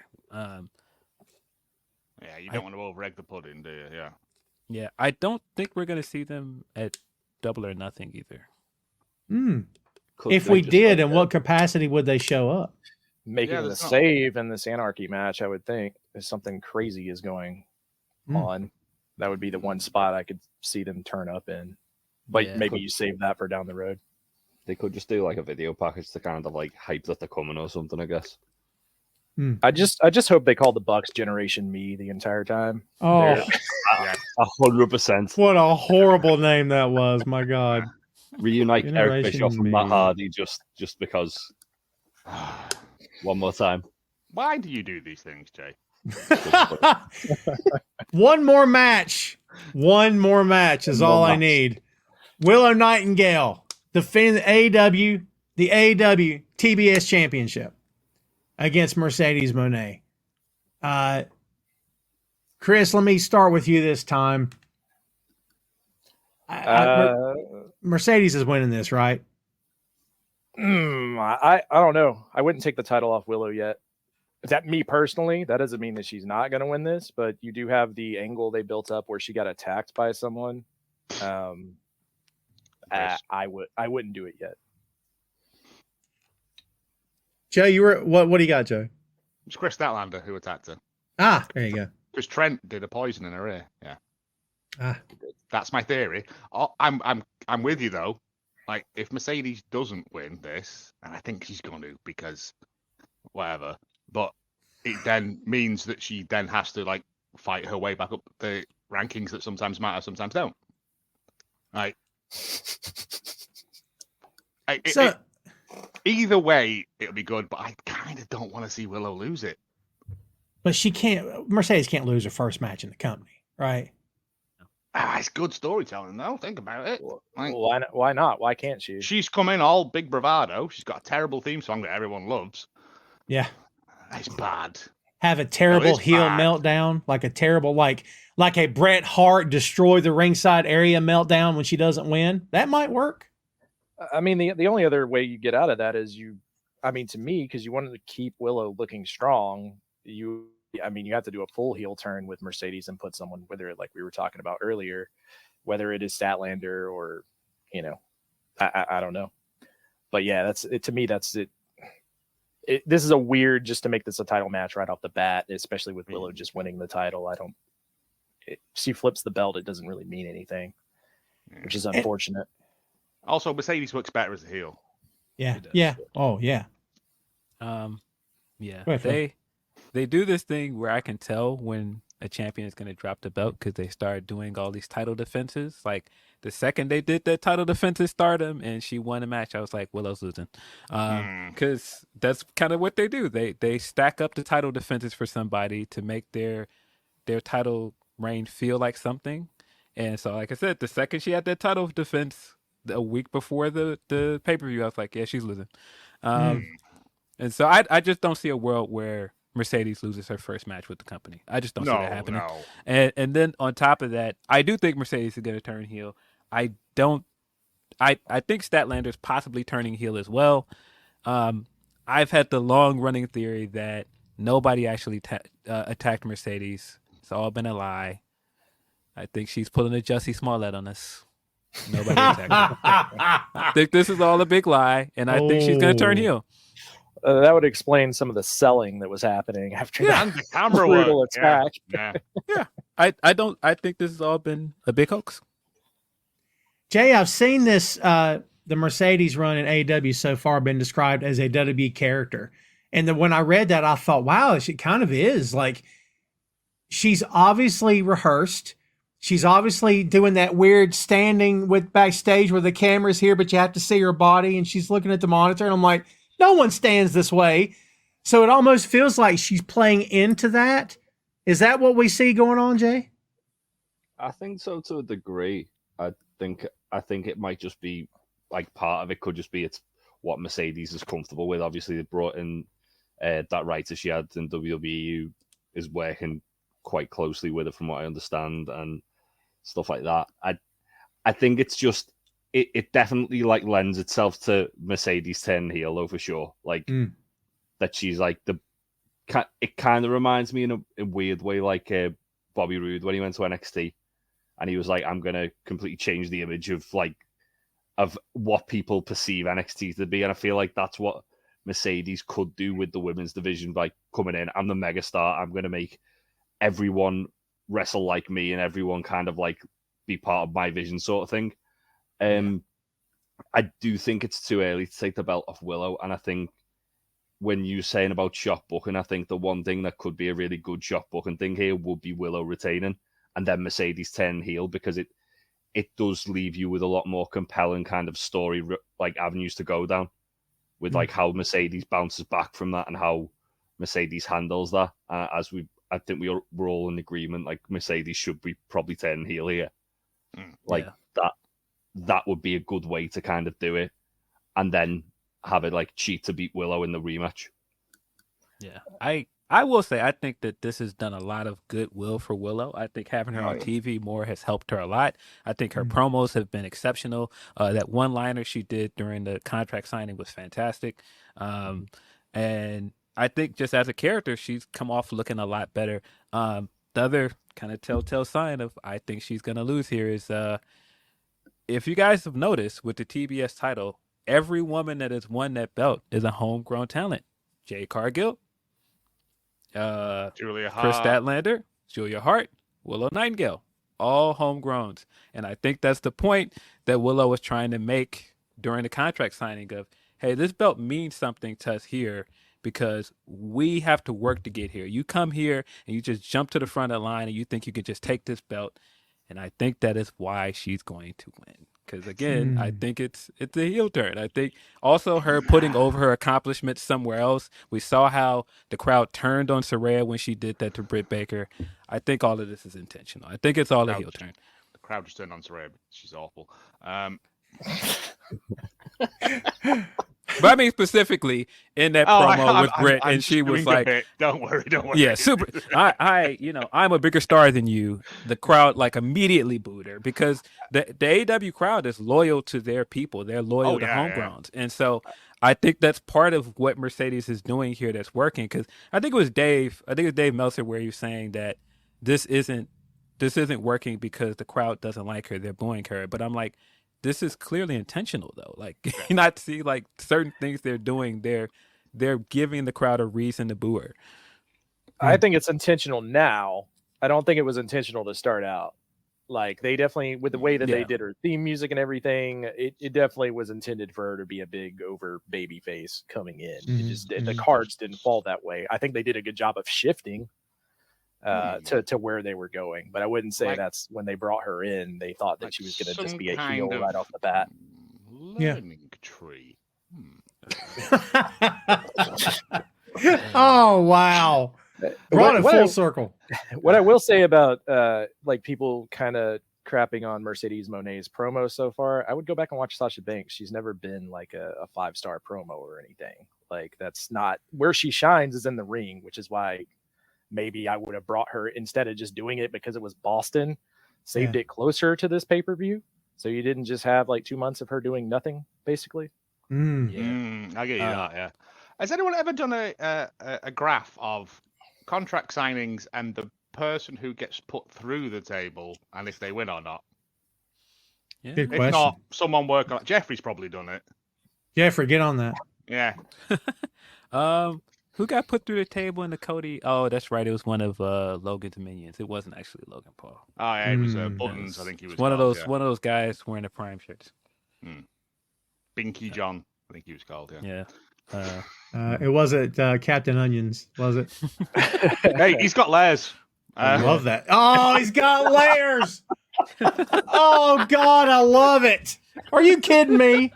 But this is terrible. This is Shrek work. This people. Yeah. I mean, I think the idea of a triple main event is nonsense. There's only one main event, but I will say that they have done a great job of making this match feel like a big deal. It feels like one of the better stories going into this pay-per-view. And honestly, I don't know what they have planned for the Anarchy in the Arena match. I think the women should go on last. I think if you want to make the point that this company has moved forward in 5 years, give the women the main event. This is the chance to do it. You have a big enough star. You have a good storyline. Give them the main event. Yep. Oh, 100%. It's one of those where whichever way it goes makes sense. Yeah. And I hate it. I mean, I almost assume that they're going to do Swerve and Christian last, because that's the format they always go with the heavyweight title. Yeah, I feel like Anarchy in the Arena closed 2 years ago. Did they? Yeah, you're right, because that was the Pillars match. Eddie Kingston was setting people on fire. And they demolished the ring, didn't they? Yeah. And that was, again, they tried to do the double main event thing, which just overbooking. Yeah. This company continues to have an embarrassment of riches of Mox and Takeshita could. I mean, look, Mox and Takeshita could go on last. There's a lot of good matches here. Like, embarrassment of riches, guys, that they have this much talent. They're not going, well, there's only one main event here. Like, there's a lot of good matches here. Man. We've got 2 more matches at least tonight. Do you think so? I mean, do you put Willow and Mercedes on last, or do you protect that match just because Mercedes might have some ring rust? I think you put it on last, and again, I think it's because Mercedes is gonna win. I think I think if you put that match on, because I think the least of their worries right now is that she's not going to deliver in the ring. I would be more worried about like these segments not doing well or her promos not doing well, because like you said, there's history here with her as a promo, either in WWE. Some of that New Japan stuff she was doing didn't always hit, but the matches that she was having in New Japan and in Stardom were great. Real, yeah. I will say, of the women on this card, she's the one that when she cuts a promo, she is obviously doing a character. Not that there's anything wrong with that, but it does not feel like her. This is not Dusty. In other words, it's a big measuring stick. I get it, but like Dusty felt like I don't know how Virgil Runnels really sounded. I don't know if he sounded differently, but God, that felt like a real person. Mercedes feels like a character to me. Apparently, that was his real voice. Yeah. Well, you know what I mean, like personality-wise. No, but the one thing I believe is that Dusty wore his heart on his sleeve like that. Yeah. Hard times. Yeah. Hard times. It's in the song. It's in my opening song now. Let's do a quick open floor so these guys in England can go to bed, kids. GCW's on in 7 minutes. It's fine. There you go. We got 7 minutes of an open floor. Sugar Shane says, why has AEW failed Miro? He's got a neck made of sand. Move on. Yep. Oh, no. No, for me. He's saying he's not hurt, and he's going through a divorce right now. It's more of just why you sign his wife and then go down the same rabbit hole WWE went down. Kind of did not help him at all. I think I hate to say this because I really like Miro, but if you keep having certain issues with certain people and they're very similar every time, maybe it's not the company, maybe it's them. I mean, you had something good going when you first brought him in, and it went nowhere. You had something hot with Hobbs in that meat match. You could have easily did a rematch and did something else with them, and you didn't. Maybe at some point it's that this guy thinks that he's too good to put certain people over. I don't know, man. AEW also has a hard time just booking like Haas characters like Miro in general. Like if you watch Hobbs or just any of the big guys, like even Big Bill, they have a hard time keeping a character like a big, strong Haas character strong. Yeah. And I mean, even with the Lana thing, I am more inclined to believe that he campaigned to bring Lana in because he was trying to have her in the company with him and save his marriage than I am that Tony Khan all of a sudden was like, you know what we need? Lana. I love Lana. She came in and did now. Like, yeah. There was some kind of Mexican intrigue, and that was all I remember. Yeah. That we had two good wrestlers tied into that thing. That was, if you guys remember, the last thing Andrade did with the company. Mate, that was a terrible match. It was like two men fighting in molasses. Yeah. It was awful. That was the World's End match, was it not? Yeah. What a terrible weekend for the company. Because that happened, and then right after the show, we found out that Andrade was gone. Good. I mean, the match was kind of gone as far as I could tell. I mean, with the way should have been wearing scuba gear. It was terrible. Now the match he had before that, didn't he go against Dustin? The match before that, he had a really good match right before that. Andrade? Yeah, I'm trying to remember what match it was. He had a good run in the Continental Classic as well. His matches in that tournament were great, but the match against Miro felt like neither one of them wanted to be there. I mean, there's probably some truth to that, honestly. Yeah, well, we found out one of them was, but it just felt like, oh, Christ, two men stuck on flypaper. It was, I can't comment on Lana too much. She's had me blocked for years on Twitter, so I don't know what she's doing anymore. So, hopefully she's doing well. She had that finger injury for a while. I that was gnarly. Like that double staph infection surgery. They thought they're going to have to amputate her finger. So hopefully she is doing well. I mean, they're going through a divorce right now. So as well as you can do with that, I know that Miro is back in Bulgaria was the last thing I heard, and that they were going through divorce proceedings. Yeah. Just driving around Bulgaria in his sex tank. Yeah, sex tank. Oh, wonderful. I don't know if we answered your question, Shane, but I don't think it's so much that they failed him. I think it's more complicated. I think it's more complicated than people think. His run as was it the Godslayer thing? That was great. The Redeemer was fantastic. Redeemer, yeah. Sorry, the Godslayer. But yeah, that was great. Like the stuff with Kip Sabian, that was like daft. But Arcade Anarchy, that was a good bunch of daft nonsense. I had completely forgot about that whole best man thing. And Yeah. We got Statlander popping out of the claw machine. That was pretty. We had Billy That was Mitchell on a good. stag do. Like, what's not to love about this? Yeah. That was good. Yeah. But yeah, his run as the Redeemer was great. Yeah, it but, was. Hey, And when it's just to point out, hey, that was going well, and he was happy because he was beating everybody and he was winning. sometimes you got to look at the lights, brother. Yeah. Doesn't work for me, brother. I mean, there's Now back to the sex tank. there's also Love it. something to be said that Miro should be beating a ton of people in general up until he gets to a title shot and there's someone built up that should beat him. And if you look around that landscape, that's what I was saying. They don't do a good job of building like monster strongmen at all. So if he doesn't want to take a loss, it would make a lot of sense of why he would not want to take a loss in some of that situation. Just looking around the landscape, They do tend to heat up the big guys and then cool them down really fast. You're right. but- They've done it with Hobbs like 3 times now.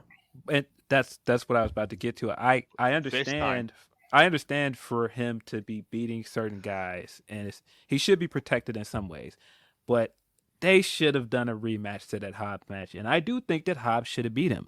I think that even if you were going to give him the win the first time at the pay-per-view, as hot as that match was, why not go back to it and give Hobbs the win? Yep. Oh yeah. Fair. It's one of the AEW problems is that they do stuff, and then if it doesn't immediately catch fire, they go spin it off. Like, Yeah. But see, that was the thing. That was hot. It was so hot that they went and they were about to do a gauntlet match based off of the gimmick because the chant got over. But that's why I was like, I think the issue wasn't so much. John Silver should have won that gauntlet match if he ever did it. Yeah, but I don't think it was so much that they didn't want to play off of it. I don't think that he wanted to do it. Well, I hope he's happy. we'll never know. Fight on the tank. We'll never really know where the Miro stuff was going to go because that was Punk's Collision. So when they brought him back before he left forever, so we could be in another space-time continuum. The might be darkest something timeline. completely different. But I don't want to keep laying the breadcrumbs. But what do all of the people that were on Collision initially have in common? They were all people that were troublemakers. Oh my God. Wheels within wheels. My mind's blown. Heels within heels. Oh, that's even better. It's right there. It's a heel wearing heels. Yeah. Holy crap. That was really good. That's up there with Captain Onions for me. That was awesome. So I'm serious. I loved it. Let's go around the horn before we take this thing home. Phil, let's start with you. Thunder Rosa versus Peraza. Who you got? I think that Deanna's gonna win here. If I remember correctly, Thunder Rosa won the first match, did she not? Yes. I think that Deanna's gonna win here to even it, and we're gonna get another match. Joe, what do you think? Same thing. Yeah. It needs Jay? a third. Yeah, Deanna. Okay, Chris. Thunder Rosa, it's a pre-show match. Make the fans happy, lead into the pay-per-view. Oh, you know what? I'm going to go with Chris on this. Heck with y'all. Boo. Boo these people. Fight the power. Copeland versus Malachi. This is not going to be easy for me. I'll start. Chris, I will say I kind of like to see this thing keep going. I'll say Malachi wins. Chris, what do you think? I think Malachi makes a lot of sense. It's going to be fun to see what they do with Adam Copeland if they go that route. Jay? Yeah, Malachi for me. Joe? On my accumulator, I've got Malachi Black to win this, just because I'm kind of bored of Copeland's slightly too long matches he's been having. Just slightly too long. What do you think, Phil? Guess I'm the only person here that thinks Cope is winning. I think Cope is going to win. It feeds back to Chris's thing, though. Like, I have a feeling the lights will go out, and then, boom, all of House of Black are in the ring. Gangrel on a hang glider. Gangrel on a zip line that's on fire. Yeah, It's on fire with a mace. Yeah. See, Yeah, I think Copeland's going to win, but I also think that there's something to the fact that Christian has tied himself to the elite, and the Elite were the ones that introduced him to the Swerve match. The fact that he came backstage afterwards and was like, hey, I think we've got a long story going here. I think this is leading to Cope and Christian eventually teaming up to face the EVPs in a tag match. Yo, Ooh. that's the end game. Yeah, I just think we're a ways out from that yet. And also, Yeah. Malachi Black needs a win because God bless him. Yeah. I think that's why we're starting this whole idea of moving him to the darker side and why they're doing stuff with Malachi. Because the guy that's going to pull him away from the dark side is Christian Cage. But Christians are. Oh, okay. You could make the Christian's a argument bad either man. way for the same story though, because Malachi could just beat him and immediately he's dark. He's part of House of Black, right? So Mm. He does a sick on his wedding ring. I get what you're saying. Right. It makes sense. But but you're right. Christian is a heel. But again, his closest friend in the world would be the only one that can pull him away. I want to find out that Malachi pawned the ring for a hang glider. That's what I want to think. He's not. He's going to pull it out and do a sick on it, and then like Oh, gross. no, a black sick, Oh, okay. Well, that's fine then. not an actual sick. That would be disgusting. That would be disgusting. He's All right. He's Yeah. gonna. And then Beth Phoenix bungee drops into the ring to Yes. snatch the ring out of him just before he does a sick on it. Don't you be spitting on my ring. Jay, we need to get back on that wrestling booking. Oh, thing. we absolutely We've do. got ideas now. Oh my We've got God. so many ideas. Phil, Roddy So versus much higher Osprey. level. Osprey. There's no way. Osprey. It's Osprey. Jay, Yeah, it's Bill the Ostrich. Chris. It's Osprey. There you go. Same. Trent Beretta versus Cassidy. Chris. Orange Cassidy with some kind of weirdness with Don Callis family. Jay. Trent. Ooh. Joe. Trent murders him to death. Ooh. Phil. It's tough because I'm not sure if they're going to keep this going. And Trent won the first match via dusty finish. No, Orange won it. He took the turnbuckle off, didn't he? And Wasn't it DQ though? no, ref didn't see it. Again, why are you asking me? It's 1 a.m. for them. I'm just It's saying. not that. Tom, I don't know where I was yesterday. I'm pretty sure Trent won that match. But heck. regardless, I'm gonna go with Orange. I'll say Trent. I agree with, I think Joe said it, or maybe Jay said it. Trent goes over. It's death by murder against Orange Cassidy. I'm just saying. I just want Orange to go home and have a lie down for a bit. Yeah. Never. That's the guy, by the way, that has had all these wins, and eventually he's got to get his world title match. Like, Yeah. Again, Yeah. that's it's got to slow happen build. at some point. That's the slowest build. We've established rankings don't matter here. Sometimes they do, sometimes they don't. I swear to God, Well, right? sometimes. Orange disappears, right? Orange disappears. He loses. He comes back, and he's not wearing socks. That's how you'll know. That's how we know. That's the giveaway. Oh, that'd be great. Anyway, That's the giveaway. that's the giveaway. It's the socks Don on the Callis pole match. giveaway. Yeah. It's the socks on the pole match. I'm saying. Alice, just you with the family. Give me all your socks. Somewhere Vince Russo just got really excited. The socks on the pole match. Phil, Bang Bang Gang versus Death Triangle. I believe I am going to go with the BBG, Bang Bang Gang. It's Joe. not for the belt. It's not for the belts, though, is it? It's just No. Death Triangle. It isn't? No, not for the belts. I thought it's for the belts. I thought it was for the unified belts. It's just trios match. Well, it says just trios match, but On my notes here, it just says trios. Maybe I don't know.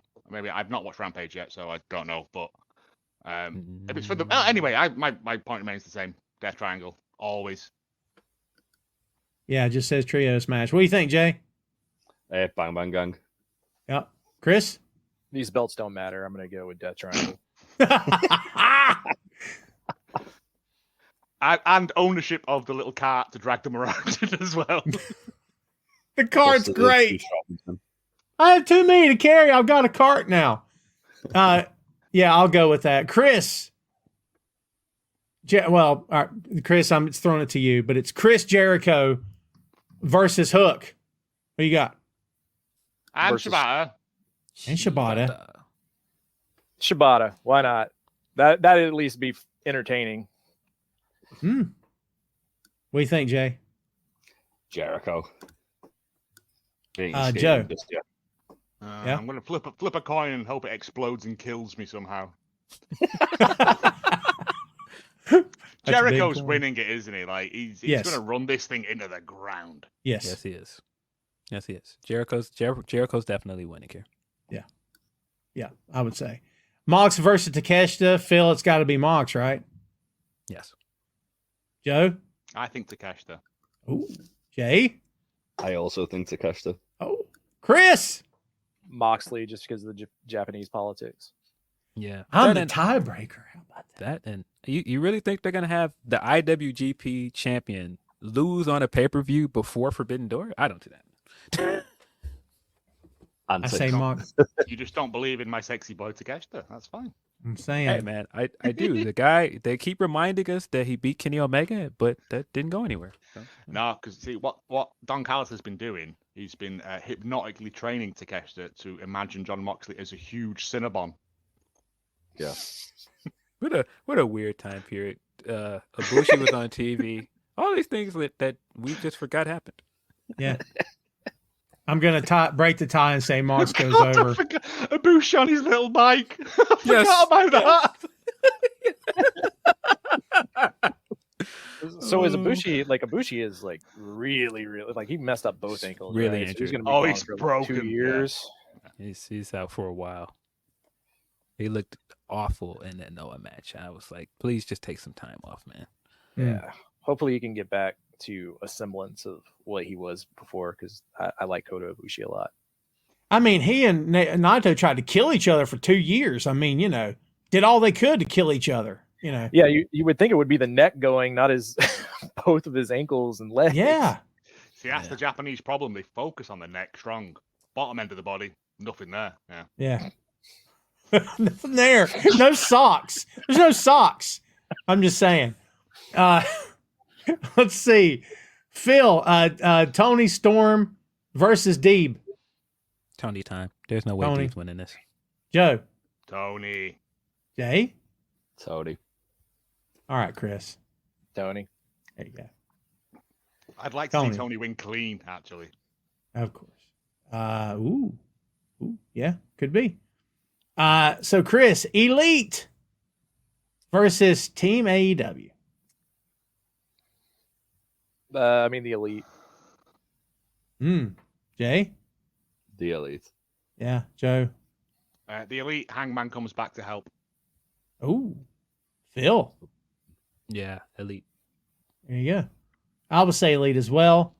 Swerve Strickland versus Christian Cage. Phil, going with Swerve? Still Swerve's house. Still Swerve's house. Joe. Anyone that doesn't say Swerve is a Tory. Oh, God. I'm not doing that. Jay. Swerve. Chris. Swerve. There you go. And since I'm not a Tory, I agree with Swerve. So, Chris, back around, starting with you. Willow versus Mercedes. I think it's the wrong decision, but Mercedes. Jay? Yeah, Mercedes. Joe? This is the one I really struggled with, and I think they're going to give it Mercedes. Phil, you're saying Mercedes, yeah? CEO. I mean, I think in my You gotta heart pay of for hearts. licensing now. Oh, I know, right? Don't sing it too much. In my heart of hearts, I would think Mercedes would be down to do business with whatever would be the best idea. And like, I kind of really like the idea of Mercedes not winning and pitching the biggest fit like a toddler. And just, this was supposed to be about me. You're all here for me. This is supposed to be my night. And just, but if the point of that is just to get her over as a heel, is it worth it? If the point was to get Willow even more over as a face, okay. But I don't think the point of this is Willow. All due respect to Willow, I think the point of this is Mercedes. No, I think this is the rematch because Willow won the first time, and I think Mercedes is gonna win here. Listen, man, we've been waiting. Just put the belt on her, shoot her to the moon. Put more belts on her. Just come on, put 5 belts on her. Just come on, strap the rocket to her. If we care, Someone text Tony Khan. They're gonna need another little cart to carry the belts with. Just do another tournament. Because look, man, she's definitely Stephanie Vaquer has been calling her out. I definitely think she's going to challenge for the New Japan Strong Women's Championship. They created that belt for her. There's no way she's not going to go for that belt. No, I know, but that was like just bad luck, wasn't it? Like, but again, it is literally one of those. It's the only kind of match on the card that I'd be happy either way it goes. I mean, if we care anything about extracurricular outside of the company, Mercedes is the one to go over here, Chris, right? Because like she does have name recognition. She's got gigs outside of this. She does have a presence in mainstream. Yeah. I mean, I guess. I don't know. When you say gigs outside of this, you just mean like TV, film, modeling, that kind of stuff. Yeah. Going back, because I was gonna say, if I'm paying Mercedes Moné, have her doing matches and Stardom, etc. Yeah. I have to assume if their report of how much she's getting paid and her being in a triple main event, you making such a big deal out of her first match, I would not imagine she's gonna lose. What's the reports of what she's making? Do we know? I don't know, but remember that was like the big debate of how much she was making. $100 billion. And is she the highest paid woman in wrestling? Again, you if that's the case, and she does this big interview yesterday where she says she's the best women's wrestler of all time, I just don't see her going into this weekend and losing. I just don't see it happening. Yeah. Nah, but that's the bait and switch. Switch. You would think so, but I don't. Again, this is the only one of the card that I think could go either way, and it would make sense for both of them. Like I do too, actually. It's great. That's putting a lot of faith in AEW. I don't know, doing some really great storytelling if they go with that idea of Willow winning, and then the pitch of fit. They haven't done a whole lot of that. Yeah, I do think Statlander is going to turn. I'm not sure if I believe that Mercedes is going to win this clean or not, but I do think regardless if she wins clean or not, that Statlander is going to turn on Willow. Yeah. Which is weird because didn't Julia Hart do a sick on Willow? Yeah, a black sick, an evil sick, not a sick. She's so positive that she managed to fight it off, so that's good.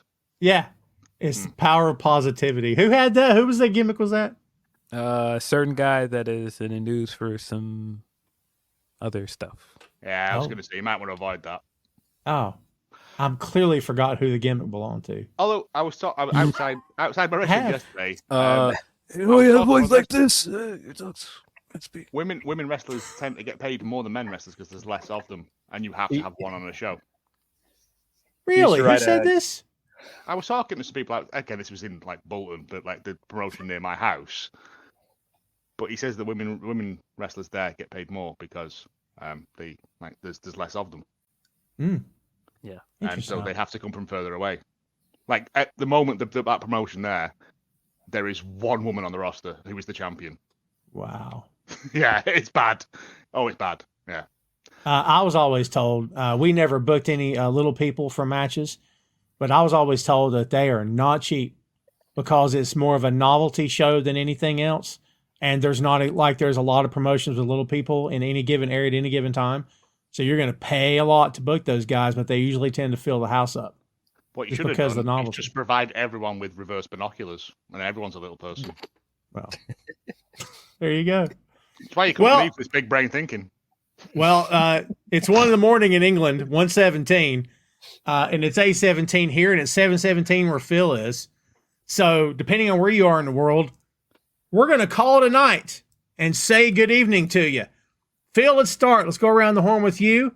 Tell the world where they can find you on the social media. You can find me at Phil at PhilDL616 on Twitter. You can find me podcasting on Saturdays at noon Eastern Time with Righteous Reg hosting Grapsody. Believe we do every other week on the Patreon gimmick. Nice. Shane just said Tanahashi's on Collision right now. We got to hurry up and go watch Collision. Yeah, Joe, where can everybody find you? Down the docks most nights. Find me on Twitter at Hallmark of Greatness, or if you want wrestling stuff, Dammit Vacant. It used to be Dammit Vince, but we changed it because Vince is a massive pervert. Move on. Yes. Yeah. Might need a little rebrand. It's all right. Yeah. Nothing wrong with a I've little got rebrand. loads of stickers here that I cannot get rid of. Jay, what you got, man? I am part of the Untitled Wrestling Podcast. You can find us over on Twitter, Untitled Rest Pod. We do mainly a monthly podcast, and we drop some other stuff. We actually dropped a retro review of the first Double or Nothing this week, so listen to that before you watch Double or Nothing tomorrow. Nice. Chris, let's end up with you, my friend. Yeah, it's at Chris R. Patton on Twitter, Christopher.R.Patton on Facebook and Instagram. And we do a wrestling podcast as well. That's Wrestling Geeks Alliance. Anywhere you can find Tom's podcast, you can find our podcast. Oh, that's you.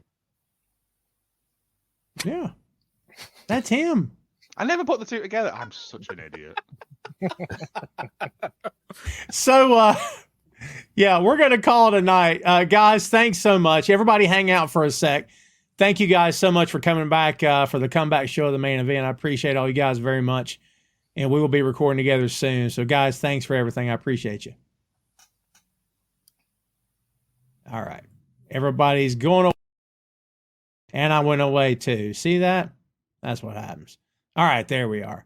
Well, kids, here I am looking like, again, I'm suntanned all to the world and back.